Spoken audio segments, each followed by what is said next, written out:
ஆண்டவர் இயேசுனுடைய விலையேறப்பெற்ற நாமத்தில் கூடி வந்திருக்கிற கர்த்தருடைய சபையை நான் வாழ்த்துகிறேன். இந்த வருஷத்தின் இந்த கடைசி ஞாயிற்றுக்கிழமையில தேவனுடைய வார்த்தையுமாக நிற்பதற்கு தேவன் எனக்கு கொடுத்த அவருடைய அளவில்லாத கிருபைகளுக்காய் நான் ஆண்டவருக்கு நன்றி சொல்லுகிறேன். அல்லேலூயா. ஆமென். ஒன்றுக்கும் உதவாத என்னை ஆண்டவர் தம்முடைய கரங்களில் எடுத்து அவருடைய சித்தத்தின்படி இதுவரைக்கும் சுமந்து வந்திருக்கிறார். ஆமென். தொடர்ந்தும் நீங்கள் உங்களுடைய ஜெபங்களில் எங்களை தாங்கிக் கொள்ளுங்கள். எல்லாரும் சொல்லுங்க ஒரு ஆமென். தொடர்ச்சியான வேத பகுதிகளை நாம் சிந்தித்து கொண்டிருக்கிறோம். ஆமென். ஆனால் இந்த வருஷம் முடிக்கும்னு நினச்ச முடியல. அதனால் கர்த்தருக்கு சித்தமானா அந்த இறுதி பகுதிகள் பலருக்கும் ஆசீர்வாதத்தை தந்துட்டு இருக்கிறதுனால அதை தொடர்ந்தும் நேர்த்தியாக முடிப்பதற்கான உதவி செய்வார் அடுத்த கூடுகைகளில். ரட்சிப்பின் படிகளில் இப்போ நம்ம ஞானஸ்நானத்தை குறித்து தியானித்து கொண்டிருக்கிறோம். அப்போஸ்தலர் 9ஆம் அதிகாரத்தில் பார்க்குறோம், ரட்சிக்கப்பட்ட உடனே பவுல் எழுந்து போய் ஞானஸ்நானம் பெற்றான். கடந்த நாளில் இந்த ஞானஸ்நானத்தை குறித்ததான ஒரு விசேஷித்த பாடத்தை எடுத்தேன். அநேகருக்கு அது ஆசீர்வாதத்தை கொடுத்துச்சு, அநேகருக்கு அது புதிய செய்தியாக இருந்துச்சு. இப்போ நிறைய கொஸ்டின்ஸும் அதுக்கு பின்னாடி வந்துச்சு. நான் என்னுடைய பாவம் மன்னிக்கப்பட்டிருக்கா, உண்மையிலேயே நான் திரும்ப இன்னொரு முறை ஞானஸ்நானம் எடுக்கணுமா, எந்த வயசில் எடுக்கலாம், யார்கிட்ட எடுக்கலாம், எங்கே எடுக்கலாம் அப்படிங்கிற பல கேள்விகள் கூட உங்களுக்குள்ள உருவானதை நான் கேள்விப்பட்டேன். இந்த ஞானஸ்நான சத்தியத்தினுடைய செய்திகள் முடிவடை வரைக்கும் நீங்கள் காத்துருங்க. கட்டாயமாக அதுக்கு முன்னாடி உங்களுக்கு ஒரு நல்ல கிளியரன்ஸ், ஒரு தெளிவு உங்களுக்குள்ள கிடைக்கும்னு நான் நம்புகிறேன். அதற்கு மேலேயும் உங்களுக்கு அதை குறித்ததான சந்தேகங்கள் இருக்குமானா நிச்சயமாக எங்ககிட்ட பேசுங்க, எங்களோட தெரியப்படுத்துங்க. கர்த்தருடைய வார்த்தையிலிருந்து உங்களுக்கு அதனுடைய தெளிவை கொண்டு வருவதற்கு ஆண்டவர் உதவி செய்வாராக. ஆமென். சரி, இப்போ நம்ம போன வாரம் பார்த்த விஷயங்களில் 1-2 விஷயங்களை ஞாபகப்படுத்துகிறேன். முதலாவது நம்ம பார்த்த விஷயம் ஞானஸ்நானம்னா என்ன அப்படிங்கிறத பார்த்தோம். ஞானஸ்நானத்துக்கு வேறு பொருளெல்லாம் நம்ம கொடுக்க வேண்டியதில்லை. ஞானஸ்நானம் என்ற வார்த்தைக்கும் சரி, ஞானஸ்நானத்துக்கும் அர்த்தம் மூழ்குதல் என்பதுதான். எல்லாரும் சொல்லுங்க ஒரு ஆமென். ஹல்லேலூயா. பேப்டிசோ என்கிற கிரேக்க வார்த்தையினுடைய பொருள் மூழ்குதல் என்பதுதான். நான் கடந்த நாளில் உங்களுக்கு சொன்னேன், கிட்டத்தட்ட இயேசு கிறிஸ்துவுக்கு பின்பு 300 வருஷங்கள் எந்த திருச்சபைக்குள்ளேயும் என்ன இருந்ததில்லை, தெளிப்பு ஞானஸ்நானமோ அல்லது இன்றைக்கு பின்பற்றப்படுகிற வேற எந்த ஞானஸ்நானமுமே இருந்தது கிடையாது. இயேசு கிறிஸ்துவின் நாளிலிருந்து கிட்டத்தட்ட 300 ஆண்டுகள் சபை சரித்திரங்கள் படித்தவர்களுக்கு தெரியும். அனைத்து சபைகளிலும் அப்போ பின்பற்றப்பட்ட ஞானஸ்நானம் என்பது மூழ்கி கொடுக்கிற ஞானஸ்நானம் தான். எல்லாரும் சொல்லுங்க ஒரு ஆமென். நான் சொன்னேன், ஆண்டவராயிருக்கிற இயேசு ஞானஸ்நானம் கொடுக்கல, அவருடைய சீஷர்கள் கொடுத்தாங்க, அப்போஸ்தலர்கள் கொடுத்தாங்க, யோவான் கொடுத்தான். இந்த ஞானஸ்நானங்கள் எல்லாம் மூழ்கி கொடுக்கப்பட்ட ஞானஸ்நானம் தான் அப்படிங்கிறத வேத வசனங்களிலே இருந்து புரிந்து கொள்வதற்கு ஆண்டவர் உங்களுக்கு உதவி செய்திருப்பார் என்று நான் நம்புகிறேன். அல்லேலூயா. அதனால சொன்னேன், கிறிஸ்துவுக்கு பின்பு 325 வந்த ஒரு பேண்டமிக் நேரம், அது பிள்ளைகளுக்கான ஒரு பெரிய வியாதியா வந்து மரணத்தை சந்தித்ததுனால திருச்சபைகள் பிள்ளைகளை என்ன செய்யறது, அவங்க மரித்து பரலோகத்துக்கு போவாங்களா இல்லையா அப்படிங்கிற கேள்விகள் எல்லாம் வந்த பொழுது சிறு பிள்ளைகளுக்கும் ஞானஸ்நானம் கொடுக்கிற ஒரு பிரமாணத்தை கொண்டு வந்து, அது மாத்திரமல்ல அவங்களுக்கு தெளித்து கொடுக்கிற ஒரு ஞானஸ்நானமும் சபைகளுக்குள்ள வந்ததை குறித்து கடந்த நாட்களில் சிந்திப்பதற்கு ஆண்டவர் உதவி செய்தார். ஆமென். 2வது நம்முடைய காரியம் என்னவா இருந்துச்சு அப்படின்னா, ஏன் யூதருக்கு ஞானஸ்நானம் என்ன செய்யப்படலை, கொடுக்கப்படலை, இது ஏன் இயேசு பழைய ஏற்பாட்டில் சொல்லப்படலை அல்லது தோராவில் எழுதப்படலை, இது ஏதோ இடையில வந்த ஒரு ஊழியமா இருக்கே. ஆமென். அப்படிங்கிற காரியத்துக்கான பதிலை நீங்கள் புரிந்திருப்பீர்கள் என்று நம்புகிறேன். இதனுடைய முக்கியமான செய்தி என்னவென்றால் பாவத்துக்கான மன்னிப்பு. எல்லாரும் சொல்லுங்க ஒரு ஆமென். ஆகவே பழைய ஏற்பாட்டிலையும் சரி, தோராவிலையும் சரி, புதிய ஏற்பாட்டிலையும் சரி, ஒரு மனுஷனுக்கு மிகப்பெரிய தேவை என்பது பாவ மன்னிப்பு. அந்த பாவ மன்னிப்பு பழைய ஏற்பாட்டின் காலத்தில் அல்லது தோராவில் ரத்தம் சிந்துதலினால் வந்தது. ஆமென். அதனாலதான் ஞானஸ்நானத்துக்கு அடையாளமாக இருக்கிற விருத்த சேதனத்தை அவர்கள் எல்லாரும் பெற்று அந்த விருத்த சேதனத்தின் மூலமாய் அவர்கள் பாவம் மன்னிக்கப்பட்டவர்களாக மாறி தேவனுடைய பிள்ளைகளாக இருக்கிற அந்தஸ்தை அவர்கள் அடைந்தார்கள். ஆமென். ஆனால் இயேசு கிறிஸ்துவினுடைய ரத்தம் சிந்தப்பட்ட பிறகு இயேசுவினுடைய ரத்தம் நம்முடைய பாவத்தின் மன்னிப்புக்கான ஒரு முழு பூரணத்தை தந்தபடினால நம்ம மறுபடியும் விருத்த சேதனம் பண்ணாம இருதயத்தின் விருத்த சேதனமாகிய இருதயத்தின் விருத்த சேதனமாயிருக்கிற அந்த ஞானஸ்நானத்தை பெற்று இன்றைக்கு அவருடைய பிள்ளைகளாக நம்ம மாறி இன்றைக்கு அவருடைய உடன்படிக்கைக்குள் பங்கானவர்களாய் நாம் மாறினோம். இத்தனை விஷயங்கள் எத்தனை பேரால் புரிந்து கொள்ள முடிந்தது? ஆமென். அதனால நம்ம சில விஷயத்தை பார்த்தோம். ஞானஸ்நானம் எடுக்காதவன் தேவனுடைய, முதலாவது நான் சொன்னேன், அவன் தன் பாவங்களிலே மன்னிக்கப்படாதவன். இரண்டாவது தேவ பிள்ளையாக மாற்றப்படாதவன். மூன்றாவது கிறிஸ்துவை தரித்து கொள்ளாதவன். நான்காவது வாக்கு தத்தத்துக்கு தூரமானவன். ஐந்தாவது தேவனுடைய சுதந்திரத்துக்கு பங்கில்லாதவன். இந்த காரியங்களை கடந்த நாள்ல பார்த்தோம். ஒரு ஆமென் சொல்லுங்களேன். அது மட்டுமல்ல, இந்த ரெண்டு ஞானஸ்நானத்துல, அதாவது விருத்த சேதனமாகிய ஞானஸ்நானமும் சரி, அல்லாவிட்டால் தண்ணீரில் மூழ்குதலாகிய ஞானஸ்நானத்திலும் எது மேன்மையானது அப்படின்னா, ஆமென், தண்ணீரில் மூழ்குதலாகிய ஸ்நானம் அப்படிங்கிற காரியத்தை கடந்த நாட்கள்ல பார்த்தோம். ஒரு ஆமென் சொல்லுங்கள் பார்ப்போம். ஆனா இதுல எது ஈஸி? நிச்சயமா தண்ணீர்ல மூழ்கி எடுக்கிற. ஆனா அதுலதான் இன்னைக்கு நம்ம பல நேரத்துல தடுமாறுகிறோம். கடினமான ஊழியங்களை அவங்க எளிமையா செய்துட்டாங்க. ஆனா இன்னைக்கு இலகுவாக நமக்கு கொடுக்கப்பட்டிருக்கிற, என்னுடைய சுமை இலகுவாக இருக்கும் என்று சொன்னப்பட்டிருக்கிற காரியத்துல தான் இன்றைக்கு நாம் என்ன செய்து கொண்டிருக்கிறோம்? தடுமாறி கொண்டிருக்கிறோம். குறிப்பாக அவர்களுக்கு தண்ணீர் ஞானஸ்நானம் கொடுக்கப்படாவிட்டாலும் தண்ணீர் ஞானஸ்நானத்துக்கு அடையாளமான அநேக ஊழியங்கள் அவர்களிடத்துல இருந்ததை குறித்து நான் உங்களுக்கு சொன்னேன். அல்லேலூயா. மிக்வா என்கிற அந்த டேங்க், அதுதான் அவர்கள் தங்களை பரிசுத்தப்படுத்துவதற்கான டேங்க். அதனுடைய தேவை என்ன என்கிற காரியத்தை உங்களுக்கு சொன்னேன். அது மட்டுமல்ல, கர்த்தருடைய வசனம் சொல்லுது, அவர்கள் என்ன செய்தார்கள்? அந்த செங்கடலில் வந்து மேகத்தின் கீழாய் வந்தது ஞானஸ்நானத்தின் அடையாளமா இருந்தது அப்படின்னு சொல்லியும் 1 பேதுரு 3 பார்க்கிறோம். அந்த நோவாவின் காலத்துல ஆண்டவர் தன்னுடைய பிள்ளைகளை எல்லாம் தண்ணீர்னால் வேறு பிரித்ததெல்லாம் ஞானஸ்நானத்தின் அடையாளமா இருந்துச்சுன்னு. அப்படி ஒருவேளை ஞானஸ்நானம் பிற்பாடு கொடுக்கப்பட்டிருந்தாலும் அதனுடைய அடையாளத்தின் வழியாய் கர்த்தர் அவர்களை நடத்தி வந்தார். இந்த காரியங்கள் கடந்த நாட்களில் நாம் சிந்திப்பதற்கு ஆண்டவர் உதவி செய்தார். ஆமென். இன்றைக்கு நமக்கு முன்பாக இருக்கிற செய்தி, ஞானஸ்நானத்தினுடைய அவசியம் என்ன? எல்லாரும் சொல்லுங்க, என்னது அவசியம்? இது அவசியம் இருக்கா? மிகவும் கருகலான ஒரு விஷயத்தை தான் பேச போறேன். இந்த வருஷத்தினுடைய இந்த கடைசி நாள்ல ஏதோ ஒரு வாக்குத்தத்தத்தை சொல்லி உற்சாகப்படுத்தினா நல்லா இருந்திருக்கலாம். ஆனா நம்முடைய தொடர் செய்தியா வருது, ஆண்டோடைய நடத்துதலும் இதை சார்ந்து இருக்கிறதுனால கொஞ்சம் கருகலான விஷயங்கள் தான். இன்னும் சொல்லணும்னா, பெண்டகோஸ்தல் விசுவாசத்தை பின்பற்றி இருக்கிற சில மூத்த போதகர்கள் நான் கவனித்திருக்கிறேன். மகிமையான போதகர்கள் கூட இந்த காரியங்கள்ல ஒரு கிளியரான பதில் கொடுக்க முடியாதவர்களாக அவர்கள் அவருடைய உபதேசங்களை நான் பல நேரங்களில் கவனித்திருக்கிறேன். ஒருவேளை நீங்கள் கேட்கலாம், பாஸ்டர் அவங்க எல்லாரை விட நீங்க பெரிய ஆளா அப்படின்னு கூட நீங்க மனசுல யோசிக்கலாம். ஒரு காலமும் இல்லை. ஏமேன். அப்படி ஒரு உணர்வோடு அல்லது ஒரு சிந்தையோடு இன்றைக்கு நான் உங்கள் முன்பாக இல்லை என்பதை தெரியப்படுத்துகிறேன். ஏமேன். ஆனால் எனக்குள்ளும் பரிசுத்த ஆவியானவர் இருக்கிறார் என்பதை நான் விசுவாசிக்கிறேன். அதனால என்னுடைய சபைக்கு ஆண்டவர் உணர்த்தின பகுதிகளை கொண்டு வந்து சேர்க்க நான் பிரயாசப்பட போகிறேன். எல்லாரும் சொல்லுங்க ஒரு ஆமேன். அதனால இதுதான் நீங்க பிடிக்கணும், கடைபிடிக்கணும், இதை தான் நீங்க ஏற்றுக்கிடணும் அப்படின்னு நான் ஒரு காலமும் சொல்ல போகிறது இல்லை. உங்களுக்குள்ள இருக்கிற பரிசுத்த ஆவியானவர் உங்களை நடத்துகிறதன்படி நீங்கள் கடந்து போகலாம். ஆமென். காரணம் என்ன? பேசுகிற நானும் தேவனுக்கு உத்தரவாதி. நீ என்ன பேசுறேன்னு ஒருவேளை ஆண்டவர் நிச்சயமா என்னிடத்துல கேட்பார். அதே போல கேட்கிற நீங்களும் தேவனுக்கு உத்தரவாதிகளாய் ஒரு நாளில் இருக்க போகிறீர்கள். அதனால பரிசுத்த ஆவியானவர் உங்களுக்குள்ள பேசுவதற்கு இடம் கொடுத்து அவர் உங்களோட பேசுகிற காரியத்தை மட்டும் நீங்கள் எடுத்துக்கொண்டால் போதும். ஆமென்.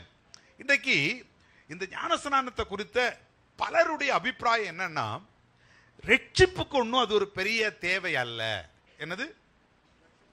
ஆமா, நம்ம சால்வேஷன் சொல்றோம் இல்லையா, ரட்சிப்புக்கு ஒன்றும் அது ஒரு பெரிய நீடான காரியமோ அல்லது ரட்சிப்போடு சம்பந்தப்படுகிற காரியமோ இல்லை.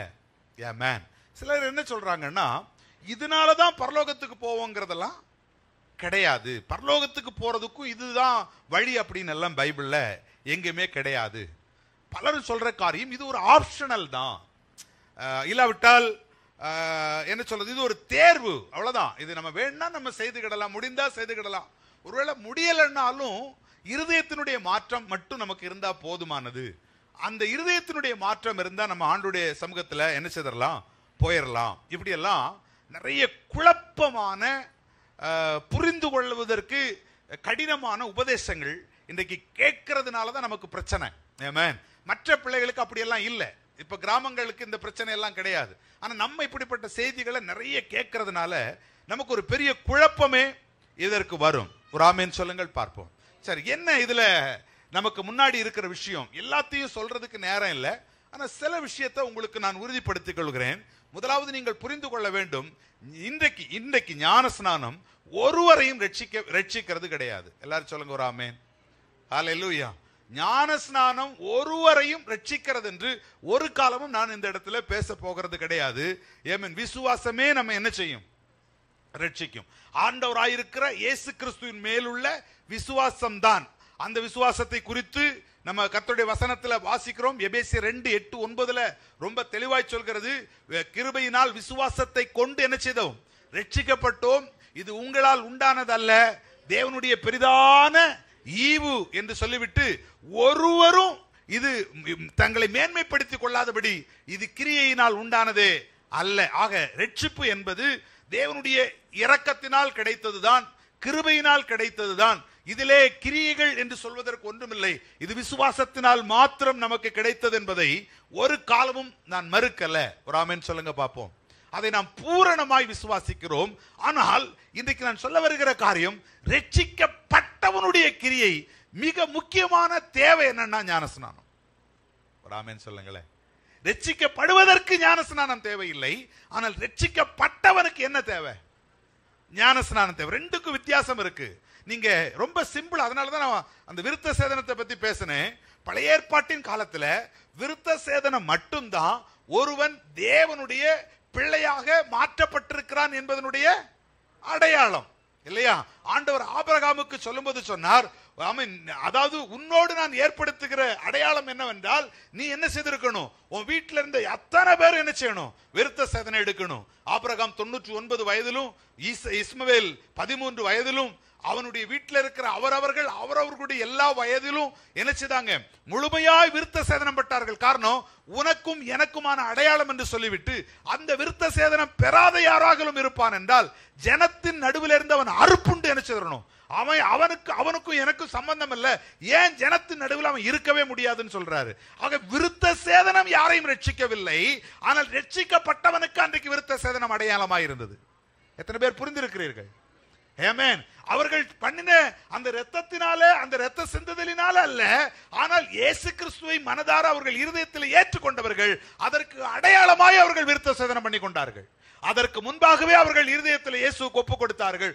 ஒப்பு கொடுத்தவர்கள் முதலாவது செய்த காரியம் விருத்த சேதனம். ஆமென். அதை போல இயேசுவினுடைய இரத்தம் தான் நம்மளை ரட்சிக்குது. ஒரு நாளும் எந்த தண்ணீரும் நம்ம என்ன செய்யல, ரட்சிக்கவோ சுத்திகரிக்கவோ இல்லை. ஆனால் ரட்சிக்கப்பட்டவன், அதாவது இயேசு கிறிஸ்துவினுடைய இரத்தத்தினால் கழுகப்பட்டவன், அவருடைய பிள்ளையாக மாற்றப்படுவதற்கு அவன் முதலாவது செய்ய வேண்டிய ஒரு அனுபவம், ஊழியம் என்னவென்றால் அது என்னவாகத்தான் இருக்கும்? ஒரு ஆமென் சொல்லுங்கள். ஹல்லேலூயா. இந்த விசுவாசத்தை கொண்டு ரட்சிக்கப்பட்டோம் என்று சொல்லுகிறவர்கள் அவங்களுடைய அடுத்த முடிவில் அவங்க என்ன சொல்றாங்கன்னா, நாம் பட்ட ரட்சிப்பை இழந்து போகவே என்ன செய்யாதான், முடியாதான். அதுதான் அந்த முதல் பகுதி ஏற்றுக்கொள்ள முடிந்தது. விசுவாசத்தை கொண்டுதான் நாம் ரட்சிக்கப்பட்டிருக்கிறோம். அடுத்தவங்க அதுக்கு அடுத்து என்ன கொண்டு வர்றாங்கன்னா, இந்த கால்வினிசம் அப்படின்னு சொல்ற ஒரு பெரிய தத்துவத்துக்கு பின்னாடி உண்டு. அவர்கள் என்ன சொல்லுகிறார்கள், ஒரு மனிதன் பெற்ற ரட்சிப்பை ஒரு காலமும் அவன் என்ன செய்ய முடியாது, இழக்க முடியாது. அவன் நினைச்சா கூட என்ன செய்ய முடியாது, இழக்கவே முடியாது. அந்த ரட்சிப்புங்கிறது ஏன்னா கடவுள் கொடுத்த ரட்சிப்பு இல்லையா? மனுஷன் கொடுத்திருந்தா அதை இழந்து போயிடலாம். கடவுள் கொடுத்தா அது எப்படி ஒரு மனுஷனால இழக்க முடியும்? அந்த ரட்சிப்புக்கு பேர் நித்திய ரட்சிப்பு தான். அதனால அவன் எப்படி இருந்தாலும், எப்படி வாழ்ந்தாலும் சரி, அந்த வாழ்க்கைக்கான பலன் இருந்தாலும் ரட்சிப்பு என்பது அவனுக்கு கொடுத்ததுதான், அதை அவன் இழக்கவே மாட்டான். அப்படிங்கிறது இந்த, அதாவது விசுவாசத்தை கொண்டு ரட்சிக்கப்பட்டு விட்டோம் என்று சொல்லுகிற அதை மட்டும் சார்ந்திருக்கிறவர்களுடைய அடுத்த ஸ்டெப்ஸ். வழங்குறவங்க ஆமேன்னு சொல்லுங்க. இது என்ன நமக்கு ஒரு பலனை கொண்டு வருகிறதுனா, சரி நீ ரட்சிக்கப்பட்டுட்டப்பா, இனி உன் விருப்பம் தான், நீ ஞானஸ்நானம் எடுத்தாலும் சரி எடுக்காம போனாலும் சரி, இனி உன் ரட்சிப்பெல்லாம் அதனால என்ன செய்ய போறதில்லை, இழந்து போக போறதில்லை, நீ ஆண்டவருடைய ராஜ்யத்துக்குள்ள நிச்சயமாக வந்து விடுவாய். ஆகவே ஆண்டவர் ரட்சித்தது அவருடைய ரத்தத்தினாலதான். ஆகவே ரத்தத்தினால ரட்சிக்கப்பட்ட நீ இன்னொரு முறை போய் ஒரு தண்ணீர்ல முங்குறதுனால ஒன்னும் உன் பாவம் ஒன்னும் மன்னிக்கப்பட வேண்டிய தேவை கிடையாது என்று அவர்கள் என்ன செய்கிறார்கள், அதற்கு காரணம் சொல்லுகிறார்கள். ஆமென். ஆனா இதை நான் முழுக்க என்னுடைய புரிதல்ல, நான் இத்தனை ஆண்டுகள் வேதத்தை படித்த என்னுடைய புரிதல்ல இதை நான் முற்றிலுமாய் நிராகரித்து விடுவேன். சொல்லுங்க ஒரு ஆமென். ஹல்லேலூயா. ரட்சிப்பை இழக்க முடியுமா முடியாதா அப்படின்னு கேட்டா, வேதம் நமக்கு கொடுக்கிற ஆன்சர்னா அதை இழக்கிறதுக்கான சான்ஸ், வாய்ப்புகள் இருக்குங்கிறத ஒரு வசனம் 2 வசனம் அல்ல, பல்லாயிரம் வசனங்கள் அதை காண்பிக்குது. ஆமென். நம்ம விசுவாசித்து ரட்சிக்கப்பட்டுட்டோம், நம்ம கிரியைகள் ஒண்ணுமே இல்லைன்னு வைங்க, அதுக்கப்புறம் நம்ம எப்படி வேணாலும் இருந்துக்கிடலாம், ஆண்டுடைய வருகையில நான் போவேன் அப்படின்னு ஒரு வேளை சொல்லி வச்சு உங்களை உற்சாகப்படுத்தி நான் கொண்டு போயிடலாம். ஒரு வேளை யோசித்து பாருங்கள், ஆண்டுடைய வருகைக்கு நீங்கள் கைவிடப்படுகிற ஒரு நிலைமை வருமானால். ஆமென். ஹல்லேலூயா. ஆமென். வெளிப்படுத்தின விசேஷத்துல ஆண்டவர் 7 சபைகள் நம்ம வாசிக்க வேண்டாம், வெளிப்படுத்தல் 2 அதிகாரத்திலையும் 3வது அதிகாரத்திலையும் 7 சபைகளை குறித்து பேசும்போது, சபைகளை குறித்து பேசும்போது கூட அந்த 7 சபைகளுக்கும் சொல்லப்பட்ட ஒரு பிரதானமான செய்தி என்ன தெரியுமா?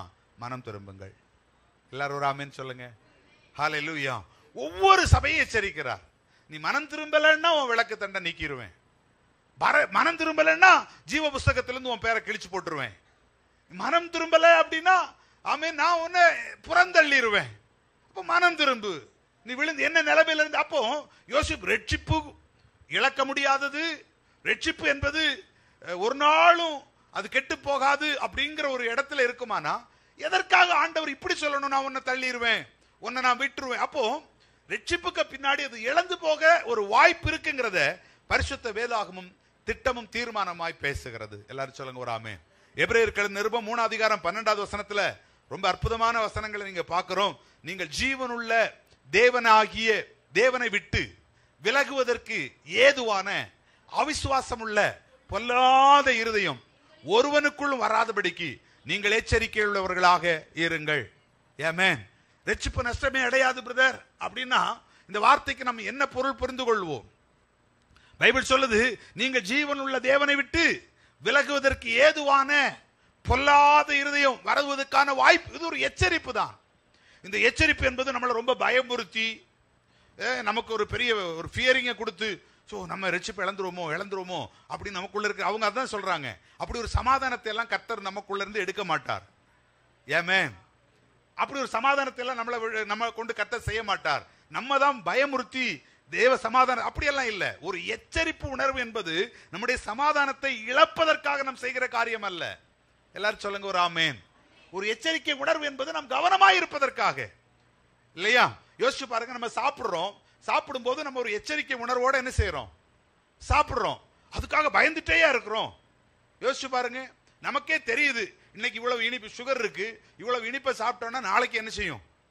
அந்த சுகர் ஏறும் நமக்கு தெரியுது. அதனால அந்த ஒரு எச்சரிக்கை உணர்வு இருக்கிறதுனால சில நேரங்களில் வாய் கேட்க மாட்டேக்கு என்ன செய்கிறோம், 1/2 கிலோ சாப்பிட வேண்டிய இடத்துல 50 கிராம முடிச்சிடுறோம். விளங்குறவங்க ஆமென் சொல்லுங்களேன். அப்போ ஒரு எச்சரிக்கை உணர்வு என்பது பயப்படுத்தி வைக்கிறதுக்கு அல்ல, அது என்ன செய்ய, நம்மளை பாதுகாத்து வைப்பதற்கு. எல்லாரும் ஒரு ஆமென் சொல்லுங்கள் பார்ப்போம். ஆகவே தேவன் பல எச்சரிப்புகளை பரிசுத்த வேதாகமத்தில் நமக்கு தந்திருப்பது நம்மை பயமுறுத்தி வைப்பதற்காக அல்ல, நம்மை பாதுகாப்போடு வைப்பதற்காக மாத்திரம்தான். நம்முடைய சமாதானத்தை இழந்து போவதற்காக அல்ல, மெய் சமாதானத்துக்குள்ள நம்ம போய் சேர்க்கிறதுக்காக. எத்தனை பேர் புரிந்து கொள்ளுகிறீர்கள்? அல்லேலூயா. அதே எபிரேயருக்கு நிருபத்தில் நம்ம வாசிக்கிறார். அந்த 3ஆம் அதிகாரத்தில் நீங்க வாசிச்சு பாருங்க, 16வது வசனம் என்ன சொல்றாரு? அந்த வனாந்தரத்தில் வழிநடத்தப்பட்ட ஜனங்களை குறித்து பேசிட்டு வர்றாரு. நீங்க ஆண்டவரை விட்டு பின் வாங்கிறாதீங்கப்பா அப்படின்னு சொல்லிட்டு அவர்கள் அந்த வனாந்தரத்தில் கோபம் முட்டின மோசையினால் எகிப்திலிருந்து புறப்பட்ட யாவரும் அப்படி செய்தார்களே.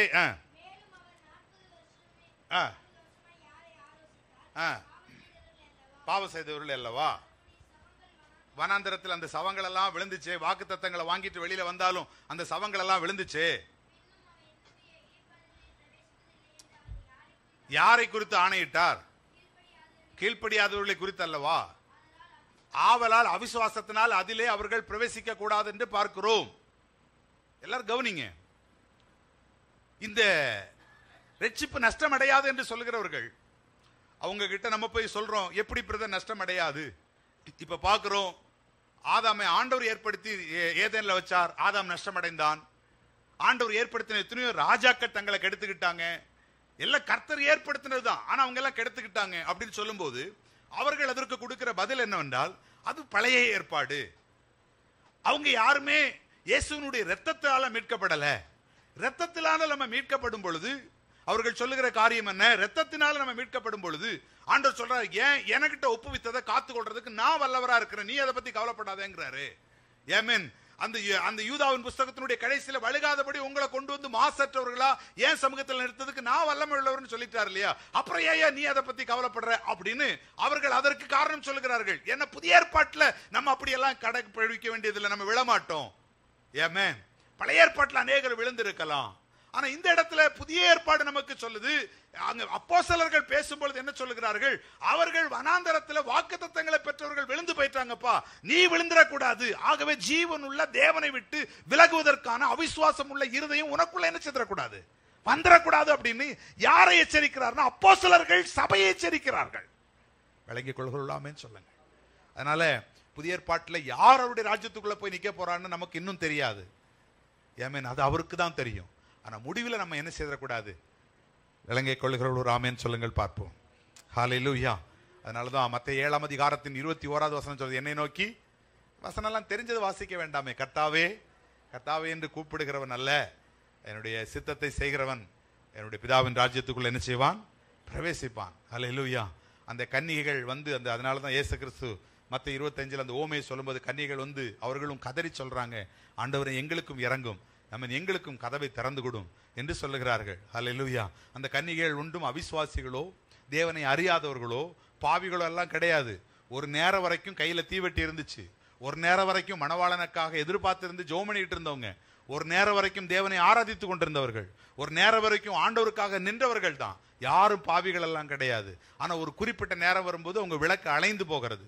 ஒரு குறிப்பிட்ட இடத்துல அவர்களுடைய விசுவாச வாழ்க்கை அணைஞ்சு போயிருச்சு. அவங்க அப்பவும் அதை ஃபில் பண்றதுக்காக தான் போனாங்களே ஒழிய அவர்கள் தங்களுடைய சுயத்துக்காக இந்த உலகத்தோடு வாழ்ந்தவர்கள் அல்ல. அவர்களுடைய விளக்குல எண்ணெய் இல்லையே, அதை நிரப்புறதுக்கு போறாங்க. ஆனால் அவர்கள் கேட்ட பதில் தெரியுமா?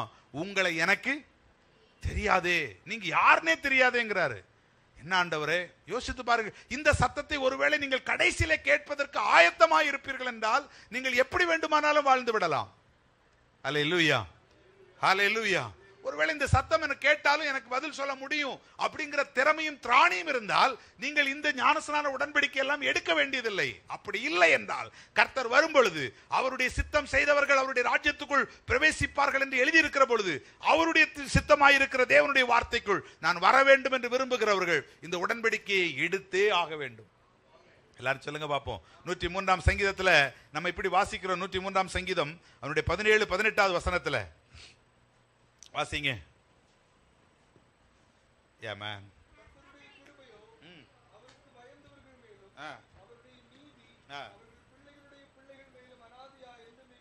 ஆண்டவர் சொல்லுகிறார், அவருக்கு பயந்தவர்கள் மேலும் அவருடைய நீதி எப்படி இருக்கான், அவருடைய பிள்ளைகளின் பிள்ளைகள் மேலும் என்றென்றைக்கும் உள்ளது.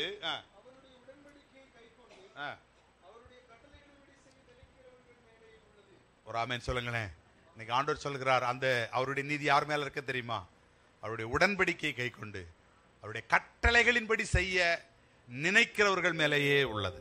அதனால வீணான ஆர்கியுமென்ட்டுக்கோ வீணான குழப்பங்களுக்கோ இடம் இருக்க கூடாமல் தேவன் நமக்கு அந்த கட்டளையை கொடுத்திருக்கிறார்.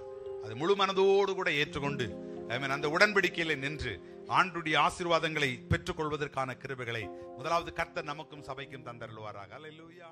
உமது சித்தம் செய்திடுவே, உம்மையே நித்தம் சார்ந்திடுவே, இந்த உலக வாழ்வை மறப்பே, என்றும் உன்னத வாழ்வை நாடுவே. நீங்க சொல்லுங்க. இந்த உலக வாழ்வை மறப்பே, என்றும் உன்னத வாழ்வை நாடுவே. அல்லேலூயா. ஆண்டவர் நிற்கும் போது ஒரு பூரணர் ஆகிற அளவுக்கு நீங்க நானும் அவனுடைய சமூகத்தில் போய் நிற்கணும். ஆமென் சொல்லுங்களேன். ஒரு தம்பி என்ன செய்தாராம், ஹோட்டலில் போய் சாப்பிட்டாராம். ஆரம்பத்தில் போய் ஒரு 2 இட்லி வாங்கி சாப்பிட்டார். வயிறு என்ன செய்யலை, நிரம்பலை. அடுத்து ஒரு தோசை வாங்கி சாப்பிட்டாரு, அப்பவும் என்ன செய்யலை, வயிறு நிரம்பலை. மறுபடியும் ஒரு 2 பூரி சாப்பிட்டாரு, அவருக்கு வயிறு என்ன செய்திருச்சு, நிரம்பிருச்சு. அப்போ கடைசியாக யோசிக்கிறான், இந்த பூரியை நான் ஃபர்ஸ்ட்லேயே வாங்கி சாப்பிட்ருக்கலாமோ, நிரம்புமா ஏமே. அப்போ அந்த அந்த வயிறினுடைய நிறைவு என்பது அந்த ஆரம்பத்தில் சாப்பிட்டதுல இருந்து கடைசி சாப்பிட்டது வரைக்கும் இருக்கு. எத்தனை பேருக்கு புரியுது? அல்லேலூயா. ஒருவேளை இதை மாத்தி மாத்தி சாப்பிட்டுக்கிடலாமே ஒழிய அந்த குவாண்டிட்டி உள்ள போற வரைக்கும் வயிறு என்ன செய்யாது. ஏமேன். அது மாதிரி ரட்சிப்பின் வாழ்க்கை என்பது ஒரு ப்ராசஸ் தான். ஏமேன். அதை நீங்க என்ன செய்யலாம், சில காரியங்கள் கொஞ்சம் முன்ன பின்ன நம்ம செய்யறோம், ஆனா இது முழுவையும் பூரணப்படுத்தாம நிச்சயமா நீங்க ஆண்டோடைய ராஜ்யத்துக்குள்ள போக முடியாது. ஏமேன். ஞானஸ்நானத்தினுடைய தேவை என்ன அல்லது அவசியம் என்ன என்கிற காரியத்தில் ஒரு 8 விஷயங்கள் இன்னைக்கு மட்டும் ரொம்ப சுருக்கமா சீக்கிரமா சொல்லி முடிக்க போறேன். தெரிந்த விஷயங்கள் பலதும் இருக்கிறதுனால வேக வேகமா அடையாளப்படுத்திட்டு சரியான நேரத்துக்குள்ள நம்ம நிறைவு செய்ய போகிறோம். முதலாவது, ஞானஸ்நானம் என்பது எல்லாருக்கும் தெரியும், அது ஆண்டவருடைய கட்டளை. ஆமென். அது ஆண்டவருடைய the commandments of God. அதாவது மத்த 28 அதிகாரம் 19-20 ஆண்டவர் தன்னுடைய சீஷர்களை கூப்பிட்டு தன்னுடைய ஊழியத்தை கொடுக்கிறார். ஆங்கிலத்தில் த கிரேட் கமாண்ட்மெண்ட்ஸ் சொல்லுவாங்க. மிகப்பெரிய கட்டளையாய் தன் சீஷர்களுக்கு கொடுத்த கட்டளையா சொல்லுவாங்க. என்ன கட்டளை?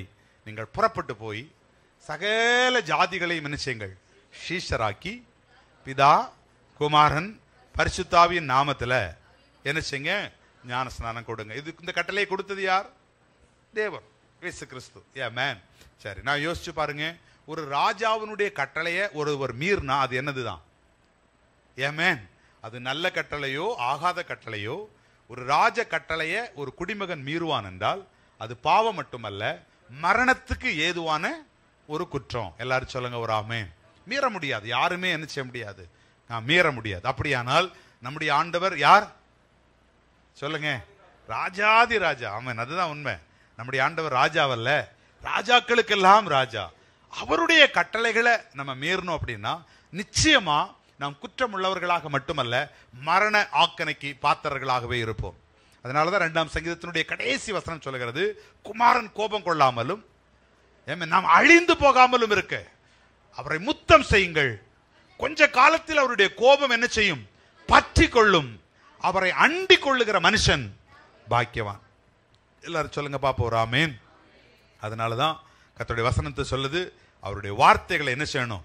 நம்ம பிடித்து கொள்ளணும். எல்லாரும் சொல்லுங்க ஒரு ஆமென். யோவான் 12ஆம் அதிகாரம் 47-48 வசனங்களை நீங்க வாசிச்சீங்கன்னா ஆண்டவர் சொல்றாரு, ஒருவன் என் வார்த்தைகளை தள்ளி, என் வசனங்களை தள்ளி, நான் உங்களுக்கு போதித்ததை ஒருவன் தள்ளி அதை அவர்கள் விசுவாசியாமல் போவான் என்றால், ஆமென், கேட்டும் அவன் விசுவாசியாமல் போவான் என்றால், நான் வந்து திரும்ப அவனை நியாயம் செய்யலாம் விசாரிக்க மாட்டேன்பா, நான் ஏன்பா என் வசனத்தை கீழ்ப்படியலன்னு சொல்லல. அவர் சொல்லுவாராம், நான் இல்லம்மா அந்த வசனத்தை போடுமா, 46 மாத்தாதீங்க, வாசி. கேட்டு நியாயம் தீர்ப்பதில்லை. நான் இந்த உலகத்தை எனக்கு நியாயம் தீர்க்க வேண்டிய அவசியத்துக்கு வரல, நான் வந்தது ரட்சிப்பதற்கு தான்.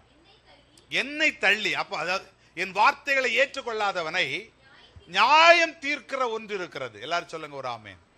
ஹல்லேலூயா. ஆண்டவர் சொல்ற, நான் உன்னை நியாயம் தீர்க்கணும்னு இல்லை, ஏன்னா நான் உனக்காக என் வார்த்தைகளை சொல்லிட்டு போயிட்டேன்.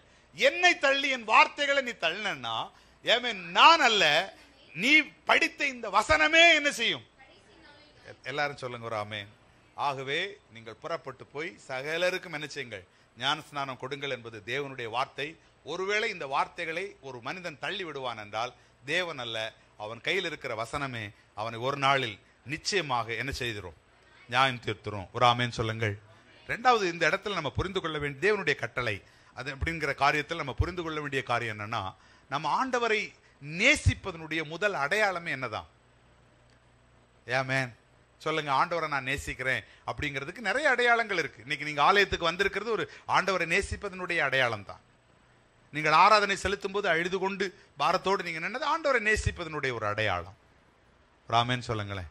ஆராதனையில முன் சேர்ல உட்கார்ந்து இருப்பது கூட ஆண்டவரை நேசிப்பதனுடைய ஒரு அடையாளம். அல்லேலூயா.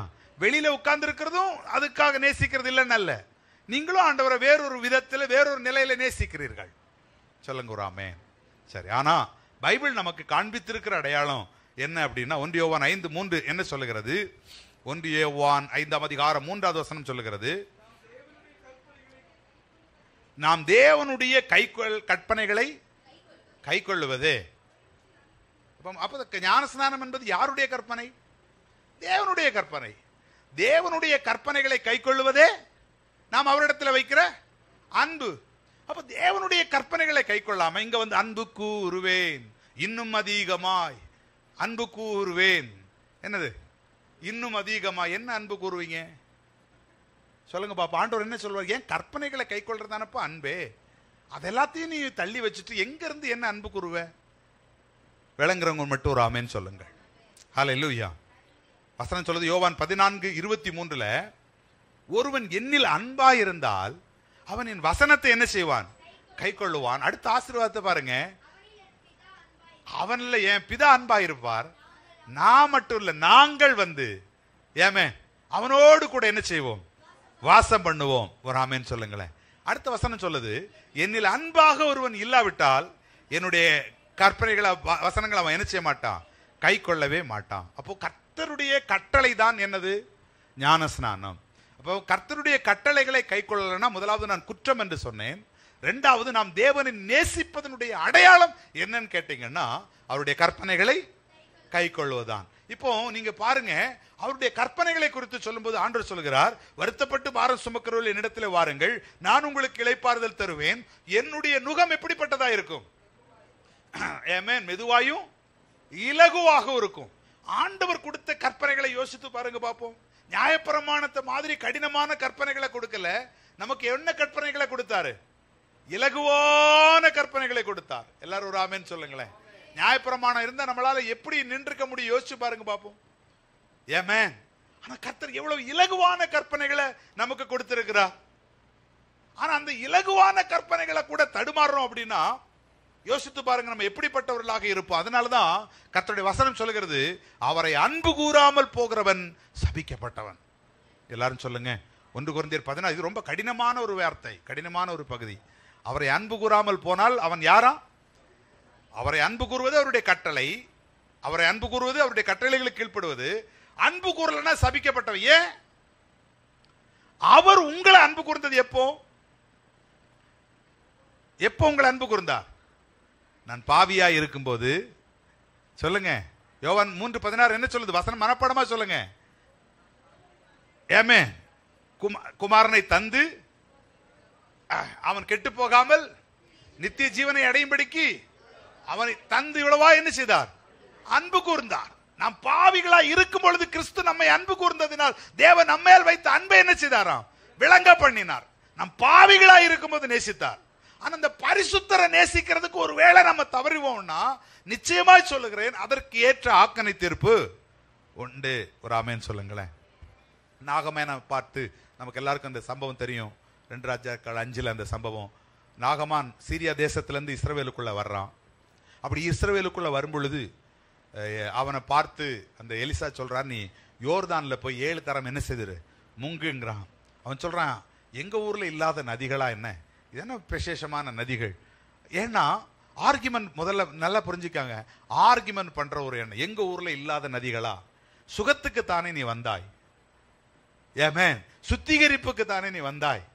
ஒரு புது மனுஷனாய் மாற்றப்பட வேண்டும் என்ற எதிர்பார்ப்புக்கு தானே வந்தாய். இப்பொழுது அது நடக்காது என்று எஜமான் சொல்லலையே. அது முடியாத காரியம் என்று அன்னைக்கு எலியா சொன்னானே, நீ அரிதானவைகளை கேட்ட, அப்படி ஒன்னும் சொல்லலையே. எளிமையான காரியத்தை தானே சொன்னார், யோர்தான்ல போய் முங்குன்னு. ஆனா அவன் ஆர்கியூமெண்ட் பண்ற, எங்க ஊர்ல இல்லாத நதிகள் எனக்கு எங்கே?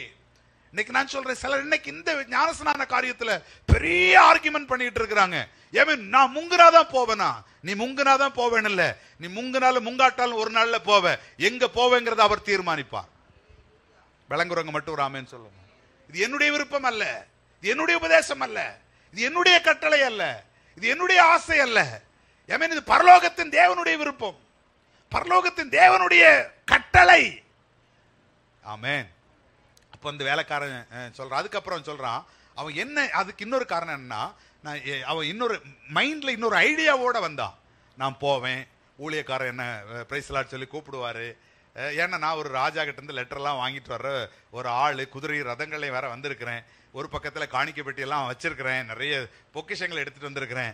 இதெல்லாம் பார்த்த உடனே எலிசா வந்து வாங்க பிரதர் அப்படின்னு சொல்லி என்னை அன்போட ஏத்து உள்ள கூப்பிட்டு வச்சு அப்படியே என் தோளில் கை போட்டு நீ இப்பொழுது சுத்தமாவாய் அப்படின்னு ஒரு பிளானை இவன் வச்சுக்கிட்டு இந்த மாதிரி ஒரு பரிசுத்தம் எனக்கு கிடைக்கும்னு அவர் பிளான்ல தான் வந்தான். ஏமே இன்னைக்கு நிறைய பேருக்கு உங்களுக்குள்ள சில பிளான் இருக்கு. முதலாவது நீங்கள் புரிந்து கொள்ளுங்கள், ஆர்குமெண்ட்னால உங்களுக்கு ஒரு நன்மையும் கிடைக்க போறதில்ல. ரெண்டாவது, உங்களுடைய சொந்த பிளான்னாலே உங்களுக்கு ஒரு நன்மையும் கிடைக்க போறதில்ல. தேவ திட்டத்துக்குள்ள நீங்க வராத வரைக்கும் நீங்கள் சுத்திகரிக்கப்பட போகிறதும் இல்லை. ஆமென். அப்பொழுது அந்த வேலைக்காரன் சொல்லுகிறான், எஜமானே பெரிய விஷயத்தை இல்லையா, ஒரு சின்ன விஷயத்தை தானே பேசினார்னு சொன்ன உடனே அவன் யோர்தான்ல இப்ப 7 தரம் முங்கினானாம். 7ஆம் தரம் அவன் வார்த்தையின்படி முங்கின பொழுது ஒரு புதிய சரீரம், அவனுடைய குஷ்டரோகம் எல்லாம் மாற்றப்பட்டு அவனுடைய சரீரம் ஒரு குழந்தையின் சரீரத்தை மாதிரி மாறி ஒரு புது மனுஷ சரீரத்தை மட்டுமல்ல, அவன் ஆவியிலே ஒரு புது மனுஷனாக மாறி ஜீவனுள்ள தேவனுடைய பிள்ளையாக மாற்றப்பட்டு அவன் தன் தேசத்துக்கு திரும்பி போனான். இந்த காலை வேளையிலே கர்த்தருடைய பரிசுத்த ஆவியானவரால் அவருடைய ஊழியக்காரனாய் சொல்லுகிறேன், தேவனுடைய வார்த்தைகளை கேட்கிற நீங்கள் வசனத்துக்கு நீங்கள் உங்களை ஒப்பு கொடுத்து ஆண்டவர் வைத்திருக்கிற அந்த சுத்திகரிப்பின் பாதைக்குள்ளாய் நீங்கள் கடந்து போவீர்கள் என்றால் உங்களுடைய பாவங்கள் எல்லாம் அகற்றப்பட்ட புதிய நம்பிக்கையோடு கூட நீங்கள் ஆண்டவருடைய ராஜ்யத்துக்குள் நுழைகிற கிருபைகளை கர்த்தரே உங்களுக்கு கொடுப்பார். அல்லேலூயா. ஆமென். ஆண்டவர் இந்த இடத்துல கொடுத்த கட்டளை, இதுல ஒரு கிளாரிபிகேஷன் இருக்கு, நிறைய பேச முடியாது. ஆண்டவர் சொல்லும்போது நீங்கள் போய் பிதா குமாரன் பரிசுத்த ஆவியின் நாமத்துல ஞானஸ்நானம் கொடுங்க அப்படின்னு சொன்னாரு. ஆனா சீஷர்கள் என்ன கொடுத்தாங்க? இயேசுவின் நாமத்துல கொடுத்துட்டாங்க. இது இன்னைக்கு பிடிச்சிட்டு இயேசுவின் நாமத்துக்குள்ளதான் பிதா இருக்கிறாரு, இயேசுவின் நாமத்துக்குள்ளதான் ஆவியானவர் இருக்கிறாரு, அதனால இயேசுவின் நாமத்துல தான் ஞானஸ்நானம் தான் சரியானது. ஏன்னா அப்போஸ்தலர்கள் மிகவும் அதை வலியுறுத்தினதுனால, ஏன்னா அப்போஸ்தலர்கள் கொடுத்த எல்லா ஞானஸ்நானம், பேதுரு கொடுத்த ஞானஸ்நானம் ஆகட்டும், அதே போல அந்த பவுல் கொடுத்த ஞானஸ்நானம் ஆகட்டும், பவுல் கொடுக்கல நேரடியா அவனுடைய சீஷர்கள் கொடுக்கறாங்க. இது எல்லாமே இயேசுவின் நாமத்துல கொடுக்கப்பட்டதா இருக்கும் பொழுது எப்படி பிதா குமாரன் பரிசுத்தாவின் நாமத்துல கொடுக்கணும்? சிலர் சொல்றாங்க சீஷர்கள் ஏன் இப்படி கீழ்ப்படியாத ஒரு நிலைமையில இருந்தாங்க. இதெல்லாம் வசனத்தினுடைய ஒரு நல்ல புரிந்து கொள்ளுதல் நமக்கு இல்லாதபடியினால் வந்த காரியம்தான். விளங்குறவங்க ஆமென் சொல்லுங்கள். நீங்கள் அந்த அப்போஸ்தலர் நடவடிக்கைகளை உங்கள் வீடுகளில் போய் எடுத்து வாசித்து பாருங்க. 3 இடத்துல ஞானஸ்நானம் கொடுக்கப்பட்டதாக இருக்கும். அந்த 3 இடத்திலையும் சொல்லப்பட்ட அந்த நாமங்கள் 3 நிலைமையில இருக்கும். ஆமென். ஒன்று இயேசுவின் நாமத்திலே கொடுத்தார்கள், இன்னொன்று கர்த்தருடைய நாமத்திலே கொடுத்தார்கள், இன்னொன்று கர்த்தராகிய இயேசுவின் நாமத்திலே கொடுத்தார்கள். ஆமென். ஆக கர்த்தர் என்கிற நாமம் பிதாவுக்கு கொடுக்கப்பட்ட நாமம், இயேசு என்கிற நாமம் குமாரனுக்கு கொடுக்கப்பட்ட நாமம். அதனால இயேசுவை வலியுறுத்த வேண்டிய ஒரு கடமைக்குள்ள இவங்க இருக்கிறாங்க. ஏன்னா பிதாவை அவங்க ஆல்ரெடி நேசித்து, பிதாவை அவர்கள் ஆல்ரெடி அவங்க அங்கீகரித்து, பிதாவை அவர்கள் என்ன செய்கிறார்கள், அவரை ஏற்றுக்கிட்டாங்க. இயேசு அவங்க என்ன செய்யல, அவ்வளவா அவங்க பிரதானப்படுத்தல. ஆகவே இயேசுவை பிரதானப்படுத்த வேண்டிய ஒரு தேவையும் இருந்ததினால் அதை எழுதின லூக்கா, அதாவது டாக்டர் லூக்கா அப்படி மென்ஷன் பண்றானே ஒழிய பிதாவையும் அந்த ஆவியும் தள்ளிவிட்டு இயேசுவின் நாமத்திலேயே கொடுத்தார் என்பது அங்கே சொல்லப்படல. அப்போஸ்தலர்களும் அவர்கள் பிதா குமாரன் பரிசுத்த ஆவியினுடைய திரியேக நாமத்துல தான் கொடுத்திருக்கிறாங்கிற சில வரலாற்று ஆய்வுகளும் சொல்லப்பட்டிருக்கு. ஆகவே மனுஷருடைய அந்த கற்பிதங்களை, வார்த்தைகளை உங்கள் சிந்தையில் நீங்கள் வைக்க வேண்டாம். ஏன்னா இயேசு நமக்கு தெளிவா சொன்னார், என்னது, நீங்கள் புறப்பட்டு போய் பிதா குமாரன் ராமேன் சொல்லுங்கள். அப்போஸ்தலர்கள் நீங்க ரொம்ப தெளிவா புரிந்து கொள்ளணும். இந்த இயேசு நாமத்துல கொடுக்கிறவங்க என்ன சொல்றாங்க, இயேசு நாமத்துக்குள்ள யாரெல்லாம் வந்துட்டாங்க? பிதாவும் வந்துட்டாரு, ஆவியார். சரி, ஓகே. அப்போ அந்த நாமத்துக்குள்ள இருக்கிறதுனால நீ இயேசு நாமம் மட்டும் சொன்னா போதும் அப்படின்னு சொல்றாங்க. இப்ப நான் என்ன சொல்றேன், அதே அவர்களை பார்த்து ஓகே அதுக்குள்ள யார் இருக்கா?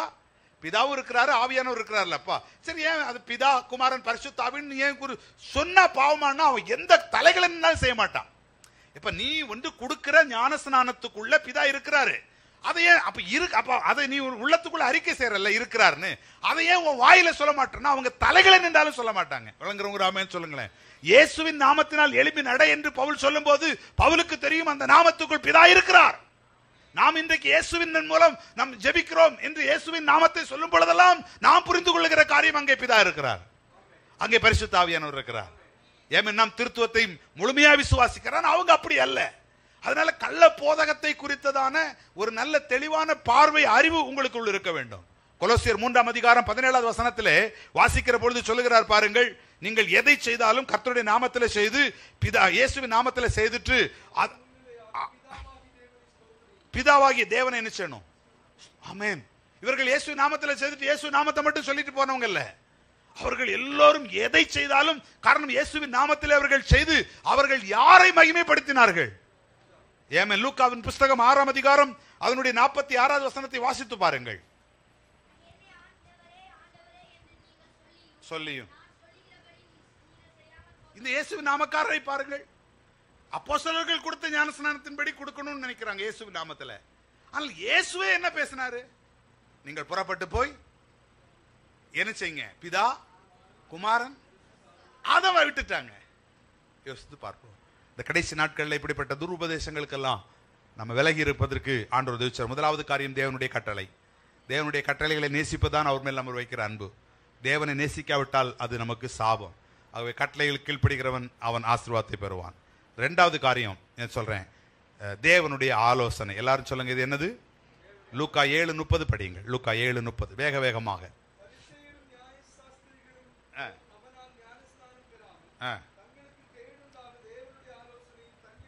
சொல்லுங்க ஒரு ஆமேன். இப்போ ஞானஸ்நானம் யாருடைய ஆலோசனை?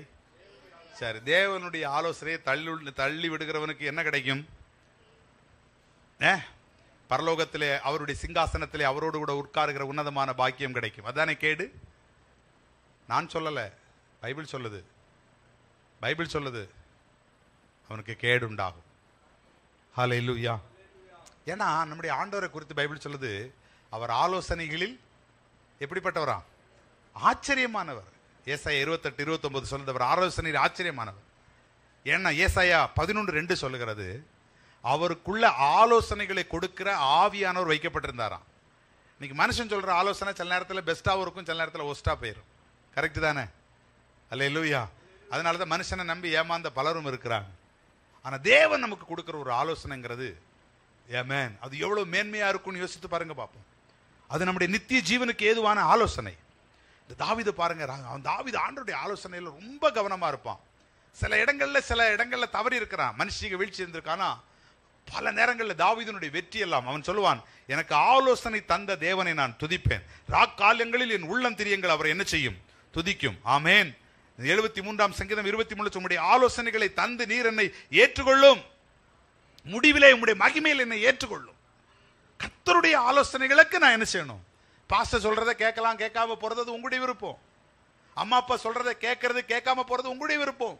ஆனா ஆண்டவருடைய ஆலோசனையை நம்ம என்ன செய்யக்கூடாது? சொல்லுங்க ஒரு ஆமேன். ஹல்லேலூயா. தேவனுடைய ஆலோசனைகளை ஒரு காலமும் தள்ள முடியாது. தாவீதுக்கு அந்த ஒரு பெரிய தீர்மானம் இருந்துச்சு. தாவீதினுடைய என்ன சொல்றது, சின்ன வயசுல இருந்து அவனுடைய கோல் இலக்கு என்ன தெரியும்? சொல்லுங்க யாராவது. தாவீதினுடைய என்ன சொல்லுவீங்க? நீ என்னவா மாறணும் அப்படின்னு கேட்பாங்க பிள்ளைகளை, இல்லையா? அதுக்கு என்ன சொல்லுவீங்க? ஆம்பிஷன், கோல், எய்ம். உன்னுடைய எய்ம் என்ன அப்படின்னு எல்லாருக்கும் இருக்கும். உங்களை கேட்டா ஒவ்வொன்றும் சொல்லுவீங்க. தாவீதுக்குள்ள கோல் அல்லது ஆம்பிஷன், எய்ம் என்ன? சொல்லுங்க. ஆலயத்தை வேற கோல் இருந்துச்சா? இல்ல. அவனுடைய ஆம்பிஷனே அதுதான். அவன் ஆண்டவரை ரொம்ப நேசிக்கிறவன் கூட, இல்லையா? ஆனா ஆண்டவர் சொல்றாரு, நீ ஆலயத்தை என்ன செய்ய மாட்ட? கட்ட மாட்ட, உன் பிள்ளை தான் கட்டுவான்னு உடனே அந்த ஆம்பிஷன் அப்படியே மாத்தி, நான் ஆண்டவரே உங்களுடைய ஆலோசனையை நீ கொடுத்துட்டீங்க. அவன் பிள்ளைகிட்ட சொன்னாங்க, பாரு நான் தான் ஆசைப்பட்டேன், அதுக்காக என் பொண்ணை வெள்ளி எல்லாம் சேர்த்து வச்சேன். ஆனா ஆண்டவர் சொல்லிட்டாரு, உன் குமாரனை கொண்டு கட்டுவேன்னு. நான் உங்ககிட்ட நான் ஷிஃப்ட் பண்ணிடுறேன், நீ அதை கெட்டு, இது கர்த்தருடைய வேலை, எழும்பி காரியத்தை நல்லா செய் அப்படின்னு ஒதுங்கிட்டான். பாருங்க என்ன ஒரு ஒரு ஒரு ஆண்டவர் மேல வைத்திருக்கிற ஒரு பற்றுன்னு யோசித்து பாருங்க பார்ப்போம். ஒரு ஆமேன்னு சொல்லுங்களேன். உங்க வாழ்க்கையின் கனவை இப்படி ஒரு நிமிஷத்துல கர்த்தர் உடைக்கிறார்னு வச்சுக்கோங்க, எத்தனை பேர் அந்த உடைவை ஏற்றுக்கொள்ள நீங்கள் ஆயத்தமாவீர்கள்? ஹல்லேலூயா. ஆண்டவரே நான் என்ன தப்பு பண்ணிட்டேன்? நீங்க சொல்லி தானே யுத்தம் பண்ணேன், என் கையில என்ன நானா போய் ரத்தத்தை வாரி தேய்ச்சிக்கிட்டேன்? இல்லையே, நீங்க தானே யுத்தத்துக்கு அனுப்புனீங்க, அப்படி நீங்க தானே என் கைக்கு ரத்தத்தை கொண்டு வந்தீங்க. இப்ப என் ஆம்பிஷனை உடைக்கிறீங்களே ஆண்டவரே, என் விருப்பத்தை நீங்க தகர்க்கிறீங்களே. கேட்கல. எனக்கு ஆலோசனை தந்த கர்த்தரை துதிப்பேன், ராக்காலங்களில் உள்ள திரியங்கள் அவர் என்ன செய்யும்? பாடும். ராமேன்னு சொல்லுங்களேன். ஆண்டவரே உம்முடைய ஆலோசனைகளுக்கு நான் கீழ்ப்படிவேப்பா. அந்த வசனத்தை முடிவிலே உம்முடைய மகிமையில என்னை சேர்த்துக் கொள்ளும். இன்னைக்கு ஆண்டவருடைய ஆலோசனைகளுக்கு நீங்க கீழ்ப்படிஞ்சீங்கன்னா நீங்க ஒரு மகிமையை பார்ப்பீங்க. ஆமென். ஆனா அந்த பிசாசுக்கு ஒரு வேலை இருக்கு. அந்த வேலை என்ன தெரியுமா? தேவனுடைய வார்த்தையில இருந்து நம்மளை எப்படியாவது என்ன செய்யணும்? தள்ளிடணும். நமக்கு தெரியாது இது பிசாசு தான் பண்றாங்கிறது நமக்கு தெரியாது. நீங்க அப்போஸ்தலர் நடபடிகள்ல ஒரு பகுதி 13ஆம் அதிகாரத்தை நீங்க பார்த்துட்டீங்கன்னா அங்க பாருங்க, செர்கியூ பவுல் அப்படிங்கிற ஒரு அதிபதி. யார் அவன் பேர் என்ன? செர்கியூ பவுல்.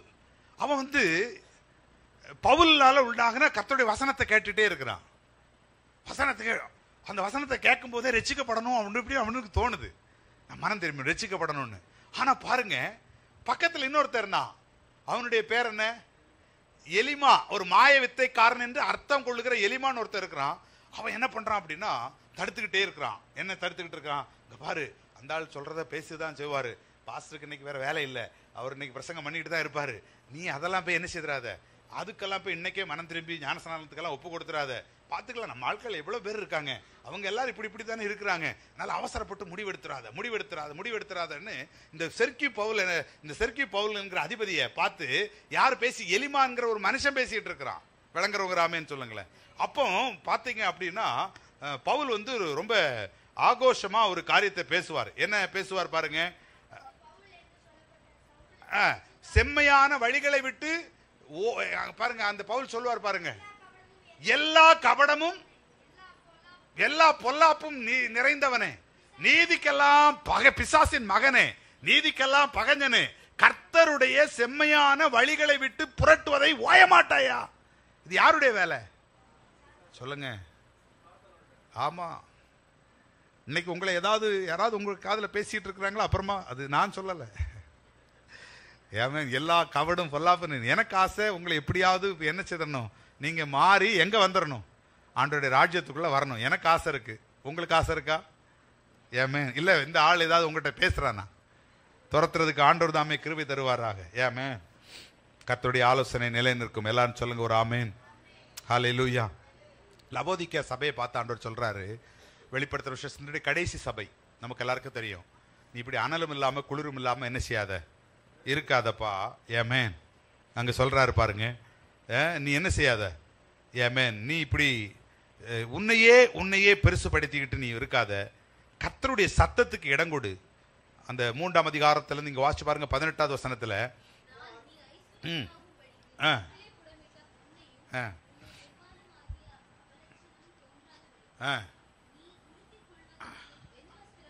வெண்வஸ்திரங்களையும் நீ பார்வையடையும்படிக்கு கலிக்கப்படும். ஆனா இந்த சபை என்ன சொல்லுகிறது? எனக்கு ஒரு குறைவும் இல்லை, நான் நல்லா இருக்கிறேன். இல்லம்மா, ஆண்டவனோடு பேச விரும்புகிறார். நிறைய ஆழங்களுக்குள்ள போகணும், நேரம் எனக்கு அதுக்கு போதுமானதா இல்லை. முதல் காரியம் அது தேவனுடைய கட்டளை. 2வது காரியம் தேவனுடைய ஆலோசனை. 3வது காரியம் போன வாரத்தில் அதை தான் பார்த்தோம், தேவனுடைய மாதிரி. ஏமே எத்தனை பேர், நான் ஏற்கனவே சொன்னேன், பாவம் இல்லாமல் இந்த பூமியில பிறந்தவர் யாரு? ஒரே ஒருத்தர் தான். எஸ், என்னில் பாவம் உண்டு என்று யாரில் சொல்ல முடியும்? ஏன் இயேசு பாவம் இல்லாதவருங்கிறது எத்தனை பேருக்கு புரிய முடிஞ்சிச்சு? அவன் அவ்வளவு பாவம் இல்லாதவரும் ஞானஸ்நானம் எடுக்க அவசியம் இல்லாதவருமாக இருந்து நம்ம உங்களுக்கும் எனக்கும் ஒரு மாதிரியை கட்டளையிட்டார். வேதம் சொல்லுது, நாம் பின்பற்றும்படிக்கு நமக்கு மாதிரியை வைத்து போனாரே, அது கர்த்தருடைய மாதிரி. ஆமென். 4வது விஷயம் என்னன்னா, இன்னைக்கு சொல்றோம் தேவனுடைய நீதி. எல்லாரும் சொல்லுங்க. எல்லாருக்கும் தெரிந்த வசனங்கள் தான். மத்தேயு 3ஆம் அதிகாரத்துல அந்த 16வது வசனத்துல வாசிக்கிறோம், யோவானால் ஞானஸ்நானம் பெறுவதற்கு இயேசு யோர்தானுக்கு பக்கத்துல வரும் பொழுது, யோவான் அது வேண்டாம் அப்படின்னு தடுக்கிற பொழுது இயேசு அவர்களுக்கு சொல்லுகிற பதில் என்னவென்றால், இப்படி எல்லா நீதியும் நிறைவேற்றுவது ஆமென் நமக்கு ஏற்றதாயிருக்கிறது. நல்லா கேளுங்க, இயேசு என்ன சொல்ல? இப்படி எல்லா நீதியும். சொல்லுங்க. இப்ப சிலர் என்ன செய்யறாருன்னா, சில நீதியிலேயே அவங்கள திருப்தி கொடுத்துக்கிடுறாங்க. நான் தான் ஆலயத்துக்கு வர்றேனே, நான் தான் ஜெபிக்கிறேனே, நான் தான் காணிக்கைகளை சரியா கொடுத்துட்டு இருக்கிறேனே, நான் தான் உபவாச நாட்களை கடைபிடிச்சிட்டு இருக்கிறேனே, இப்படி சில நீதியை அவங்களுக்கு சொல்லிக் கொள்றதுக்கு இருக்கு. ஆனா இயேசு சொல்ற வார்த்தையை பாருங்க, இப்படி எல்லா நீதியும். எல்லாரும் சொல்லுங்க. அப்ப இது தேவனுடைய நீதி. அது தேவனுடைய நீதியாக இருக்கும்போது அதை மட்டும் விட்டுட்டு மற்றதெல்லாம் நான் நிறைவேற்றிக்கிறேன் அப்படின்னு சொல்லும் போது உங்களுடைய விசுவாச வாழ்க்கை என்ன செய்யாது? பூரணப்படாது. எல்லாரும் சொல்லுங்க ஒரு ஆமென். ஹல்லேலூயா. அப்ப எல்லா நீதியும் நிறைவேற்ற வேண்டும். 2வது, நம்முடைய சுய நீதியிலேயே நம்முடைய ஓட்டம் முடிந்துடக்கூடாது. எல்லாரும் சொல்லுங்க. என்ன நீதி? நம்முடைய நீதியை குறித்து கர்த்தருடைய வசனம் சொல்லுது, நம்முடைய நீதி எல்லாம் என்ன செய்கிறதா? ஏசாயா தீர்க்கதரிசியின் புஸ்தகம் 66:6 சொல்றாரு, நம்முடைய நீதிகள் ஆண்டவருக்கு முன்னாடி எப்படி இருக்கு? அழுக்கான. நான் சொல்றேன், டீ நல்லதுதான். நல்ல ஒரு டம்ளர் டீய ஒரு டிச்சு அல்ற ஒருத்தன் கையை கழுகாமலே அது அப்படியே அந்த டீயை கொண்டு வந்து கொடுத்தா எத்தனை பேர் ஸ்தோத்திரத்தோட வாங்கி புசிப்பீங்க? டீ நல்லது தானே, ஆனா உங்களுக்கு அந்த டிச் அல்றவன் கொடுத்துட்டான், கையெல்லாம் கழுகல, நீங்க உங்களால அதை வாங்கி குடிச்சிட முடியுமா? ஆண்டவர் என்ன சொல்றாரு, நீ நல்லதுதான் செய்யறப்பா, ஆனா உன் பாவம் கழுகப்படலையே, உன்னை நான் எப்படி அங்கீகரிக்கணும்னு கேட்கிறாரு. ஆமென். நீ இன்னும் சுத்திகரிக்கப்படாத நீ நற்கிரியைகளை செய்துட்டு ஓ சுயநீதியில வாழ்ந்துட்டு, இன்னைக்கு நான் சொல்றேன் இல்லையா, இந்து மக்கள் அல்லது பிராமண எடுத்துக்கிடுங்க, அவர்கள் தங்கள் சுயநீதியில வாழ்ந்து கொண்டிருக்கிறவர்கள். நம்மள அவங்க அவ போய் பேச மாட்டா. ஆமென். அவ என்ன பண்ண மாட்டா? ஆமா, நம்ம பொய்யில தான் காலையில எழும்புறோம். நம்மளை விட எவ்வளவு நீதியா இருக்காங்கன்னு பாருங்க. ஆமென். அவன் கோவப்பட மாட்டா, அவ பல காரியத்தை நீதியா செய்யறா. ஆனா ஆண்டவர் சொல்றாரு, எனக்கு அது அழுக்கான கந்த. அப்போ பரிசுத்தம் ஆக்கப்படாத ஒருத்தர் செய்துட்டாலே நீங்க ஆராதனையை கூட அவர் பிரியப்படலைங்கிறாரு. எத்தனை பேருக்கு புரிகிறது? ஆமென். அப்போ பரிசுத்தமா ஆண்டவருடைய ப்ராசஸ் ஒன்று இருக்கு. அந்த ப்ராசஸ்ல போகலன்னா அது உங்களுடைய சுயநீதியா தான் இருக்கும். 2 பேர் ஜெபம் பண்றாங்க, நமக்கு தெரியும். மத்தேயு 18 அதிகாரத்துல இல்லையா, லூக்கா 18 அதிகாரத்துல வாசிக்க வேண்டாம். ஒருத்தன் பரிசேயன், ஒருத்தன் ஆயக்காரன். பரிசேயன் என்ன சொன்னா, என்னன்னு சொன்னா, என்ன சொல்றா சொல்லுங்க? வாரத்துக்கு உபவாசம் எத்தனை முறை இருக்கிறாரு? 2 முறை. நீங்க எத்தனை முறை இருக்கிறீங்க? வருஷத்துக்கு 2 முறையே நாங்க இருக்கிறதில்ல பாஸ்டர். ஏமேன். சிலர்லாம் அப்படித்தான், காலையிலேயே சாப்பிட்டுட்டு உபவாசம் எடுக்கிறவங்க இருக்காங்க. ஆனா வாரத்துக்கு 2 முறை உபவாசம். அப்புறம் தசவபாகம் வேற சொல்லுங்க, டக்கு டக்குன்னு எது தெரிஞ்சது சொல்லுங்க. காணிக்க, தசவபாகம் எல்லாம் கொடுத்துட்டு இருக்கிறான். இப்போ இது ஏதாவது இது அழுக்கான காரியமா? இது அழுக்கான நீதியா? இது நீதி தானே. இது செய்தது அநீதி. இதெல்லாம் எங்க இருந்து வருது? இந்த நீதி எல்லாம் பிரமாணத்திலிருந்து வருது, நியாய பிரமாணத்திலிருந்து வருது. ஆனா இன்னொருத்த போறான், அவன் ஜெபம் பண்றான், பாவியாகி என் மேல். இவன்கிட்ட சொல்லிக் கொள்றதுக்கு ஒண்ணுமே கிடையாது. எல்லாரும் சொல்லுங்க, நம்ம எல்லாரும் சேராதே ஜெபம் தான். எவ்வளவு காலத்தான் இந்த ஜெபத்தை பண்ணிட்டு போவோம்னு தெரியல. ஏமன் பாவியாகியே என் மேல் கிருபையாய் இருன்றான். ஆண்டவர் சொல்றாரு, அவன் அல்ல, இவனே நீதிமானாக்கப்பட்டான். அப்போ அவங்கிட்ட இருந்த நீதி என்ன நீதி? சுயநீதி. விசுவாசத்தினால் வராத யாவும் பாவம். நம்மையே நாம் நீதிகரித்துக் கொள்ள முடியாது. புரிந்து கொள்ளுங்கள். நம்முடைய சுயநீதியிலே நம்முடைய காலம் ஓடிடக்கூடாது. ஆண்டவருடைய நீதியை நம்முடைய வாழ்வில் நிறைவேற்றணும். பவுல் தன்னுடைய நீதியை குறித்து சொல்லும் போது பாருங்கள், அவன் சொல்லுகிறான் பிலிப்பியர் 3:6 நியாய பிரமாணத்தின்படி நான் குற்றம் சாட்டப்படாதவன் என்று சொல்லுகிறான். நீங்க பவுலை போய் அதாவது நியாய பிரமாணத்தை வச்சு அவங்ககிட்ட ஏதாவது தப்பு இருக்கு அப்படின்னு கண்டுபிடிக்கலாம்னா நீங்க 100க்கு 99 கூட இல்ல, 100க்கு 100% என்னை நியாய பிரமாணத்தின்படி ஒருவரும் குற்றம் சுமத்த முடியாது அப்படிங்கறத உறுதிப்படுத்துறாரு பவுல். ஆமென். அல்லேலூயா. ஆனா என்ன சொல்றாரு, இதை நான் நஷ்டமா வச்சுட்டு அடுத்து என்ன சொல்றாரு பாருங்க, 9வது வசனத்துல அதுக்கு பதில் கொடுக்கிறாரு பாருங்க. நான் கிறிஸ்துவை ஆதாயப்படுத்திக் கொள்ளும்படிக்கு நியாயப்பிரமாணத்தினால் வருகிற, நல்லா சொல்லுங்க, அப்ப நியாயப்பிரமாணத்தினால் வருகிறது என்ன? சுயநீதி. அப்ப இதுவரைக்கும் பவுல் வாழ்ந்தது எந்த நீதியில? சுயநீதியில. ஏமேன். அவன் கற்பனைகளின்படி நடந்ததெல்லாம் கரெக்ட் தான், ஆனா அது எந்த நீதி? சுயநீதி. இப்ப என்ன சொல்கிறான், நான் கிறிஸ்துவை ஆதாயப்படுத்திக் கொள்ளும்படிக்கு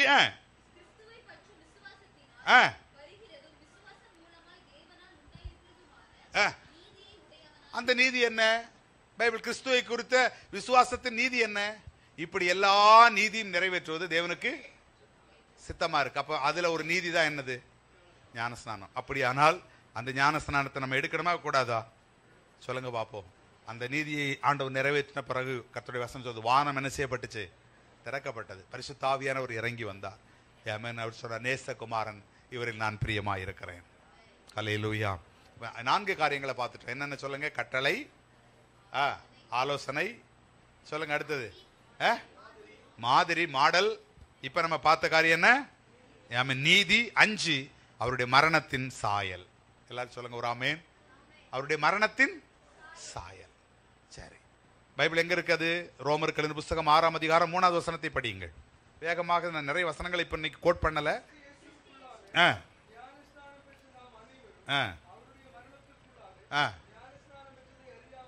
அப்போ மரணத்திற்குள்ளாக நாம் என்ன செய்யப்பட்டிருக்கிறோம்? அப்ப ஞானஸ்நானம் என்பது என்னது? அவருடைய மரணத்தின் சாயல். அவருடைய மரணத்தின் சாயல். சரி, ஏன் அவருடைய மரணத்தின் சாயல்ல நான் இணைக்கப்படணும்? இல்ல, ஏன் முதல்ல அவருடைய மரணத்தின் சாயல்ல இணைக்கப்படணும்? அவருடைய மரணம் என்பது என்னுடைய பாவங்களுக்கானது. ஆமென். அதனாலதான் பைபிள் சொல்லுது, எல்லாருக்காகவும் கிறிஸ்து என்ன செய்தார்? 2 கொரிந்தியர் 5:14 சொல்கிறது, எல்லாருக்காகவும் ஒருவர் மரித்திருக்க. அங்க இயேசுன்னு பேர் வரல. இயேசுன்னு பேர் வந்துச்சா? எல்லாருக்காகவும் ஒருவர் மரித்தார். ஏன் ஒருவர் மரித்தார்? உலகத்துல எல்லாருக்காக ஒருவர் மரித்தார்னா அவர் இயேசு மட்டும்தான். எத்தனை பேருக்கு புரியுது? ஏமே, இந்தியாவில் நிறைய பேர் மரித்திருக்கிறாங்க. அவங்க எல்லாருக்காகவும் மரிக்கல. இந்திய தேசத்தின் ஒருடைய விடுதலைக்காக மரித்தவர்கள். உலகத்தில் யாருமே எல்லாருக்காகவும் மரிக்கல. தங்கள் மதத்துக்காக, தங்கள் மார்க்கத்துக்காக, தங்களுடைய கொள்கைக்காக மரித்தவர்கள் 1000 பேர் இருக்காங்க. ஆனா இந்த உலகத்தில் எல்லாருக்காக மரித்தவர் ஒருத்தர் தான் இருக்கிறார், இயேசு கிறிஸ்து தான்.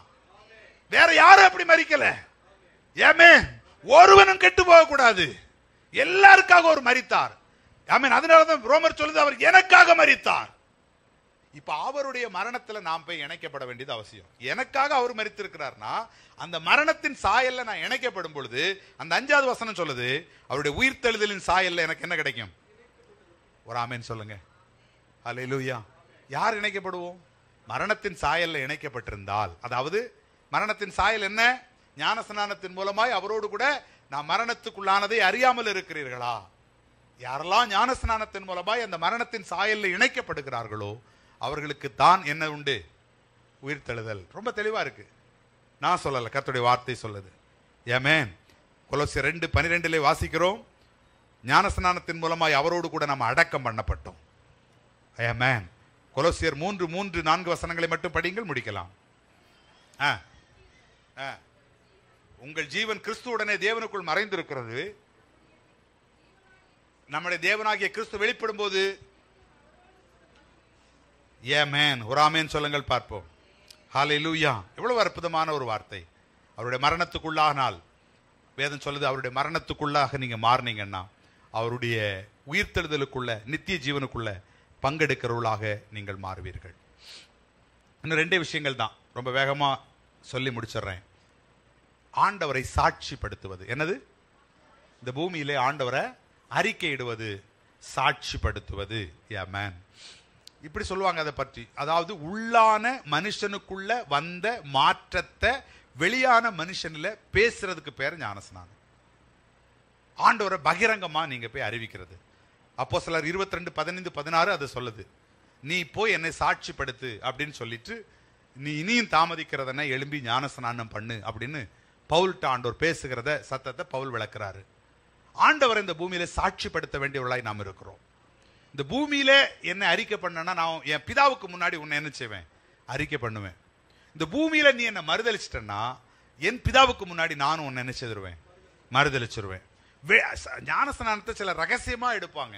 உண்மையிலேயே ரகசியமா எடுக்கப்பட வேண்டியது அல்ல ஞானஸ்நானம். ஞானஸ்நானமே பகிரங்கமா செய்யப்பட வேண்டியதுதான். நல்லா புரிஞ்சுக்காங்க. ஐயோ, இப்படி பிரச்சனை வந்துருமே பிரதர். வரட்டுமே, அதுதானே சொல்றார், என் நிமித்தம் நீங்கள் எல்லாராலும் பகைக்கப்படுவீர்கள். ஏமே, பகைக்கட்டும், பயப்படக்கூடாதான். இந்த நிக்கோதேமு மாதிரி நான் ஜீவனுள்ள தேவன் என்பதை கண்டுபிடித்து விட்டால் நீ ஏன் ராத்திரி வந்தன்னு கேட்கிறாரு.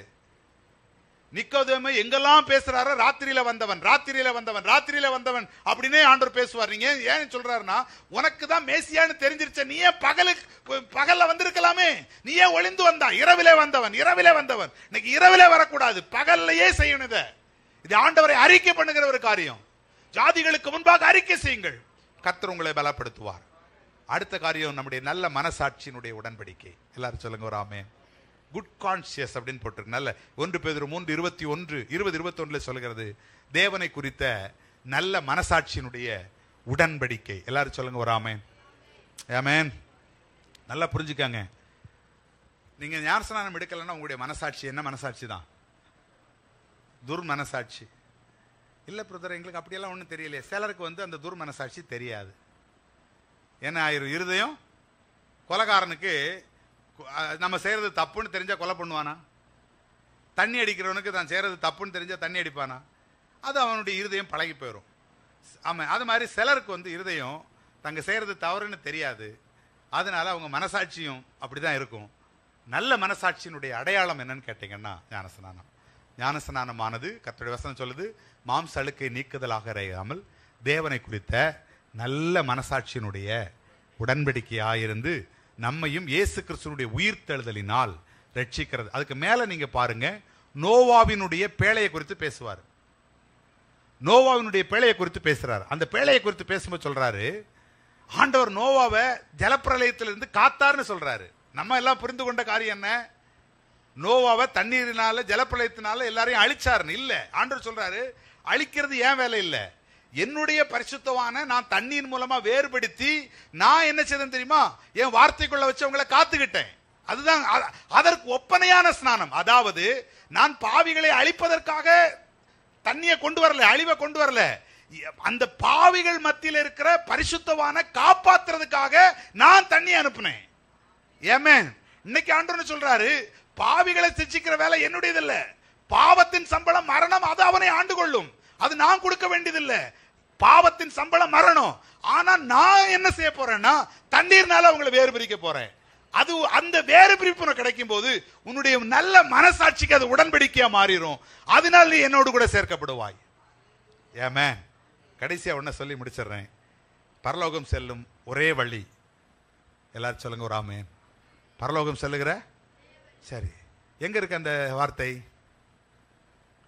யோவான் 3ஆம் அதிகாரம் 3வது வசனம்.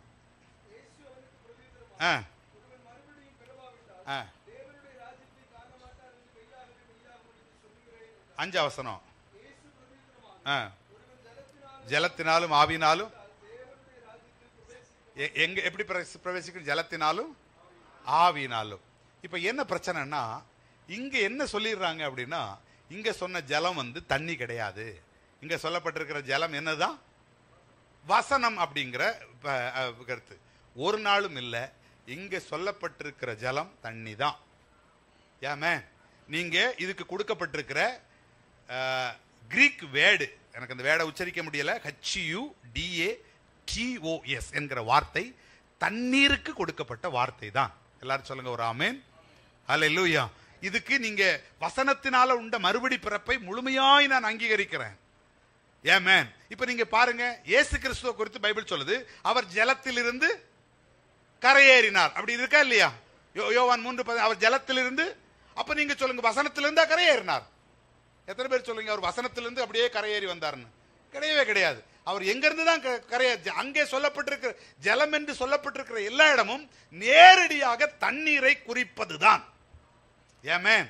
ஆவியினால் உண்டானது, அது நம்ம இன்னொரு நேரத்தில் பரிசுத்த ஆவியினுடைய பலனை குறித்து பார்ப்போம். ஆகவே தண்ணீர் ஞான ஸ்நானத்துக்கு தான் நிக்கோதேமுட்ட என்ன சொல்றாரு, நீ ஒரு பாஸ்டரா இருந்தும், நீ ஒரு ஊழியக்காரனா இருந்தும் இந்த அடிப்படையான காரியத்தை கூட இன்னும் தெரிந்துவிடாம இருக்கிறியப்பா. ஆகவே இதை நீ முதலாவது செய். அதனாலதான் நம்ம அடுத்து பார்க்க போறோம், நிறைய விஷயங்களை நம்ம பார்க்க போறோம், நிறைய காரியங்கள் இருக்கு. பாருங்கள், அவர்கள் ரட்சிக்கப்பட்ட உடனேயே இந்த தண்ணீர் ஞான ஸ்நானத்துக்காய் அவர்கள் யாரும் சொல்லல, அவங்க ஒப்பு கொடுத்துருவாங்க. முடிக்கிறோம். ஒரு ஆமென் சொல்லுங்களேன். அப்போஸ்தலர் நடபடிகள் 8ஆம் அதிகாரத்துக்குள்ள நீங்க வரும்போது, பிலிப்பு காந்தேகா மந்திரி கிட்ட பேசிட்டே போவான். எல்லாரும் சொல்லுங்க. அங்கதான் அவங்க ரொம்ப சுவிசேஷத்தை அறிவிக்கிற ஒரு மாதிரி அங்க உங்களுக்கு கிடைக்கும். அந்த சுவிசேஷத்தை அறிவிக்கிற மாதிரி அவன் கர்த்தரை பேசினான், வசனத்தை முன்னிட்டு பேசினான். அந்த ரொம்ப அற்புதமா இருக்கும் இல்லையா? அவன் வேத வாக்கியங்களை முன்னிட்டு பேசினான். அவன் நினைச்சுதான் தேவனை குறித்து அவங்களோட பேசிட்டே வந்தான். மந்திரி சொன்னான், வரும்போதே ரட்சிப்பு நடந்துருச்சு. அவன் ரொம்ப தண்ணீர் உள்ள ஒரு இடத்துக்கு வரும்போது அவன் சொல்றான், சரி தண்ணீர் இங்கே மிகுதியா இருக்கிறதே, நான் ஞானஸ்நானம் எடுப்பதற்கு ஞானஸ்நானத்தை குறித்தெல்லாம் பேசல, ஞானஸ்நானத்தை குறித்தெல்லாம் பேசல, பேசினது எதை குறித்து தான் பேசினாரு? ரட்சிப்பை குறித்து பேசினாரு. அவன் தேவன் இந்த பூமிக்கு வந்த அந்த ஏசாயாவின் தீர்க்க தரிசனத்தை குறித்து பேசினாரு.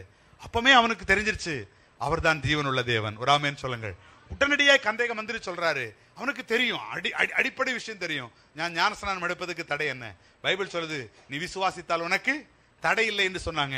உடனே 2 பேரும் எங்க இறங்கினாங்களாம்? தண்ணீருக்குள்ள இறங்கினாங்களாம். நல்லா கவனிங்க, தண்ணீருக்குள்ள இறங்கி யார் ஞானஸ்நானம் எடுக்கிறா? கந்தேகா மந்திரி ஞானஸ்நானம் எடுக்கிறாரு. வெளியில வரும்போது ஞானஸ்நானம் கொடுத்து ஆளை காணும். ஏமே நீங்க நல்லா யோசிங்க, ஒரு தண்ணீருக்குள்ள கொண்டு போய் உங்களை முக்கிட்டு நீங்க வெளியில வரும்போது பாஸ்டரை காணும்னா எப்படி இருக்கும்? கொஞ்சமாவது பதட்டம் இருக்குமா இருக்காதா? ஆனா அந்த வசனத்துல இருக்குது, அவனுக்கு ஞானஸ்நானம் கொடுத்தவரு காணாம போயிட்டாரு, ஒரு பதட்டமும் அவனுக்கு இல்ல, அவன் மிகுந்த சந்தோஷத்தோட. எல்லாரும் சொல்லுங்க ஒரு ஆமென். கொடுத்தது யாருங்கிறது இப்ப அவனுக்கு பிரச்சனை இல்ல, அவர் எங்க போனாருங்கிறதுல அவனுக்கு இப்ப மேட்டர் இல்ல. ஏமா நான் எந்த தண்ணியில முங்கினேன், இந்த தண்ணீருடைய கலர் எனக்கு பிரச்சனை, அதெல்லாம் அவனுக்கு இல்ல. பாருங்க, அவன் கர்த்தருக்கு தன் இருதயத்தை முழுமையாய் ஒப்பு கொடுத்த போது மிகுந்த சந்தோஷத்தோடு கடந்து போனான். ஒரு ஆமென் சொல்லுங்க. இன்னைக்கு இந்த இடத்த விட்டு நீங்க எப்படி போகணும்னு நீங்க தான் தீர்மானிக்கணும். இன்னொரு முறை எடுக்கலாமா, அதெல்லாம் நம்ம இன்னொரு டைம்ல பார்த்து நம்ம முடிக்கலாம். ஏமேன். ஆகவே இந்த பிலிப்பை குறித்து இன்னொரு சத்தியத்துல நம்ம சில சரித்திரங்கள் என்ன சொல்லுதுன்னா, அதுக்கப்புறம் கிட்டத்தட்ட 1-2 ஆண்டுகள் இந்த பிலிப்பை தேடி தேடி இந்த கந்தேகா தேசத்தினுடைய மந்திரி போய் கண்டுபிடிச்சிட்டாராம். கண்டுபிடிச்சு தன்னுடைய தேசத்துக்கு செகண்ட் காட், அதாவது தேவனுக்கு அடுத்த ஆளாக பிலிப்பை பிரதான அப்போஸ்தலனாக நியமித்து 1000ங்களுடைய ரட்சிப்புக்கு இந்த மந்திரி காரணமாக இருந்தார் என்றெல்லாம் சில சரித்திர குறிப்புகள் எல்லாம் இருக்கு. இன்னைக்கு நம்முடைய வாழ்க்கையில நீங்க ஒப்பு கொடுங்க, அநேகருக்கு ஒரு ஆசீர்வாதமா மாறுங்க. எளிமை நிற்போம், ஜெபம் பண்ணுவோம். எல்லாரும் சேர்ந்து ஆண்டவருக்கு நன்றி சொல்லுங்க பார்ப்போம். ஹல்லேலூயா. கர்த்தருடைய சித்தத்துக்கு நான் என்ன ஒப்பு கொடுப்பேன், நான் இதுக்கு மேலையும் நான் இந்த நேரத்தை தள்ளி போட மாட்டேன் ஆண்டவரே என்று சொல்லக்கூடியவர்கள் மட்டும் ஏமே நல்லா அப்பாவுக்கு நன்றி சொல்லுங்க பார்ப்போம். Praise the Lord. Hallelujah, hallelujah. F மைனர்மா ஜெபம் பண்ணி முடிக்க போறோம். ஒப்பு கொடுக்கிறவங்க இன்னைக்கு வீணான உபதேசங்களுக்கு கீழ்ப்படிஞ்சிட்டு நான் எப்படியும் ஏன் நீதியில் ஆண்டவர்கிட்ட வந்துருவேன் நினைச்சிடாதம்மா. இது கர்த்தருடைய கட்டளை, இது கர்த்தருடைய ஆலோசனை, இது கர்த்தருடைய மாதிரி, இது கர்த்தருடைய நீதி, இது அவருடைய மரணத்துக்குள்ளாக நீங்கள் மாறுதல், இது அவரோடு நீங்கள் செய்கிற உடன்படிக்கை. இன்னைக்கு இது அவருடைய ராஜ்யத்துக்குள்ள நீங்க போறதுக்கான வழி. தேவ சத்தத்துக்கு உங்களை நீங்க அர்ப்பணித்துக் கொள்ளுங்க. இது ஒரு நிமிஷத்துல முடிஞ்சு போயிரும், இது ஒரு செகண்ட்ல முடிஞ்சிடும். ஆனா இதுக்கு பின்னாடி எவ்வளவு மேன்மை ஆண்டவர் வச்சிருக்கிறான்னு நினைச்சு பாரு பாப்போம். இனி நீங்க ஆண்டவருடைய சத்தத்துக்கு தூரமா நீங்கள் இருக்கக்கூடாது. ஹல்லேலூயா. உமது அன்பை அதிகாலையில் காண செய்யும் கருணை நேசரே, உமது அன்பை அதிகாலையில் காண செய்யும் கருணை நேசரே. சொல்லுவீங்களா? உம்மையே நம்பியுள்ளே, உம்மையே நம்பியுள்ளே,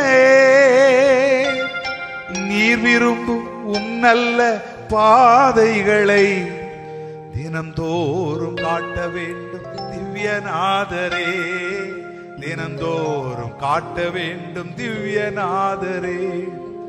அன்பின் சிகரமே, ஆருயிரே, அணைக்கும் தெய்வமே, ஆறுதலே.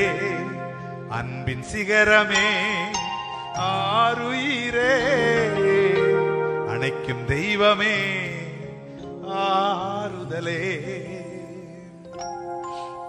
அடுத்த நம்முடைய ஞானஸ்நான ஆராதனை புதிய மாதத்தினுடைய கடைசி வாரத்தில் நம்முடைய கர்த்தருடைய பண்டிகைகள் நம்ம கொடுக்க இருக்கிறோம். இது என்னுடைய விருப்பம் அல்ல, இது அவருடைய விருப்பம். இந்த நீதியை நிறைவேற்றுவதற்கு உங்களை எத்தனை பேர் ஆயத்தமாகறீங்க? இந்த நீதியை நிறைவேற்றுவதற்கு எத்தனை பேர் ஆயத்தமாகறீங்க? நம்முடைய லென்ஷ்காவுடைய அம்மா போன வாரத்தில் சொன்னாங்க, பாஸ்டர் நான் தெளிப்பு ஞானஸ்நானம் தான் எடுத்தேன், ஆனா இப்பதான் எனக்கு தவறுன்னு தெரியுது, நான் மூழ்கி எடுக்கலாமா? ஆனா அவருடைய வயது 84 ஆயிடுச்சு. இனி கொண்டு வந்து அவர்களை தண்ணீர்ல ஒரு ஞானஸ்நானம் கொடுப்பது எவ்வளவு கடினம் என்று யோசித்து பாருங்க. உங்களுக்கு ஆண்டவர் ஆயுசு நாட்கள் இன்னும் கூட தந்திருக்கிறார். உங்க மேல ஏதோ ஒரு நோக்கத்தை வைத்திருக்கிறார். நீங்கள் தேவனுடைய வார்த்தையாகிய வார்த்தைக்குள்ள மட்டுமல்ல, தண்ணீருக்குள்ளே மூழ்கி ஞானஸ்நானம் எடுக்கணும். அதுக்கு பேர் தான் ஞானஸ்நானம். இதுதான் நீங்கள் ஆண்டவருடைய ராஜ்யத்துக்குள்ள போகிற வழி. இந்த வழியை பின்பற்றி நிற்கிற பலனை கற்று தருவாராக. Thank you Jesus. நன்றி ஆண்டவரே, எங்களை நேசிக்கிற அன்பின் ஆண்டவரே, உடைய குமாரனான இயேசுவின் நாமத்துக்கு வருகிறோம். இந்த பரிசுத்த ஆராதனைகளை நீர் எங்களுக்கு ஆசீர்வதித்து தருவதற்காக நன்றி அப்பா. உடைய உடன்படிக்கையின் சத்தத்தை கேட்ட உடைய பிள்ளைகள் மெய்யாக உமோடு கூட உடன்படிக்க முடியும் மரணத்துக்கு சாயலுக்குள் அவர்கள் இன்றைக்கு வந்து உடைய உயிர்த்தெழுதின் சாயலில் அவர்கள் பங்கு படைந்த அந்த ஜீவனை பெற்றுக்கொண்டு உமக்காக நிற்கிற பலனை தாரும். உடைய வார்த்தைகள் அவர்களை உருவாக்கட்டும், உருமாற்றட்டும். இந்த வருஷத்தின் கடைசி நாள்ல ஒருவேளை கடினமான வார்த்தைகளானாலும் ஆண்டவர் அது அவர்களுக்குள்ள கடந்து போய் ஜீவனை உண்டாக்கட்டும், பலனை உண்டாக்கட்டும். ராத்திரி கூடுகளை கர்த்தர் ஆசீர்வதிப்பீராக. ஒவ்வொருவரையும் பொறுப்படுத்திக் கொண்டு வாரும். எல்லா துதி கன மகிமையும் நமக்கு தருகிறோம் இயேசுவின் உன்னத நாமத்தில் பிதாவே, என் ஆத்துமாவே கர்த்தரை ஸ்தோத்திரி, முழு உளமே அவருடைய பரிசுத்த நாமத்தை ஸ்தோத்திரி. என் ஆத்துமாவே கர்த்தரை ஸ்தோத்திரி, சகல உபகாரங்களை மறவாதே. நம்முடைய ஆண்டவராகிய இயேசுவின் கிருபை, பிதாவாகிய தேவனுடைய உன்னதமான அன்பு, பரிசுத்த ஆவியானுடைய அன்பின் ஐக்கியம், பாதுகாப்பு, சமாதானம் நம் அனைவரோடும் குடும்பங்களோடும் கூட இருந்து வழி நடத்தி ஆசீர்வதித்து காப்பதாக. எல்லாரும் சொல்லுங்க, ஆமென். சமாதானத்தோடு கடந்து செல்லுங்கள்.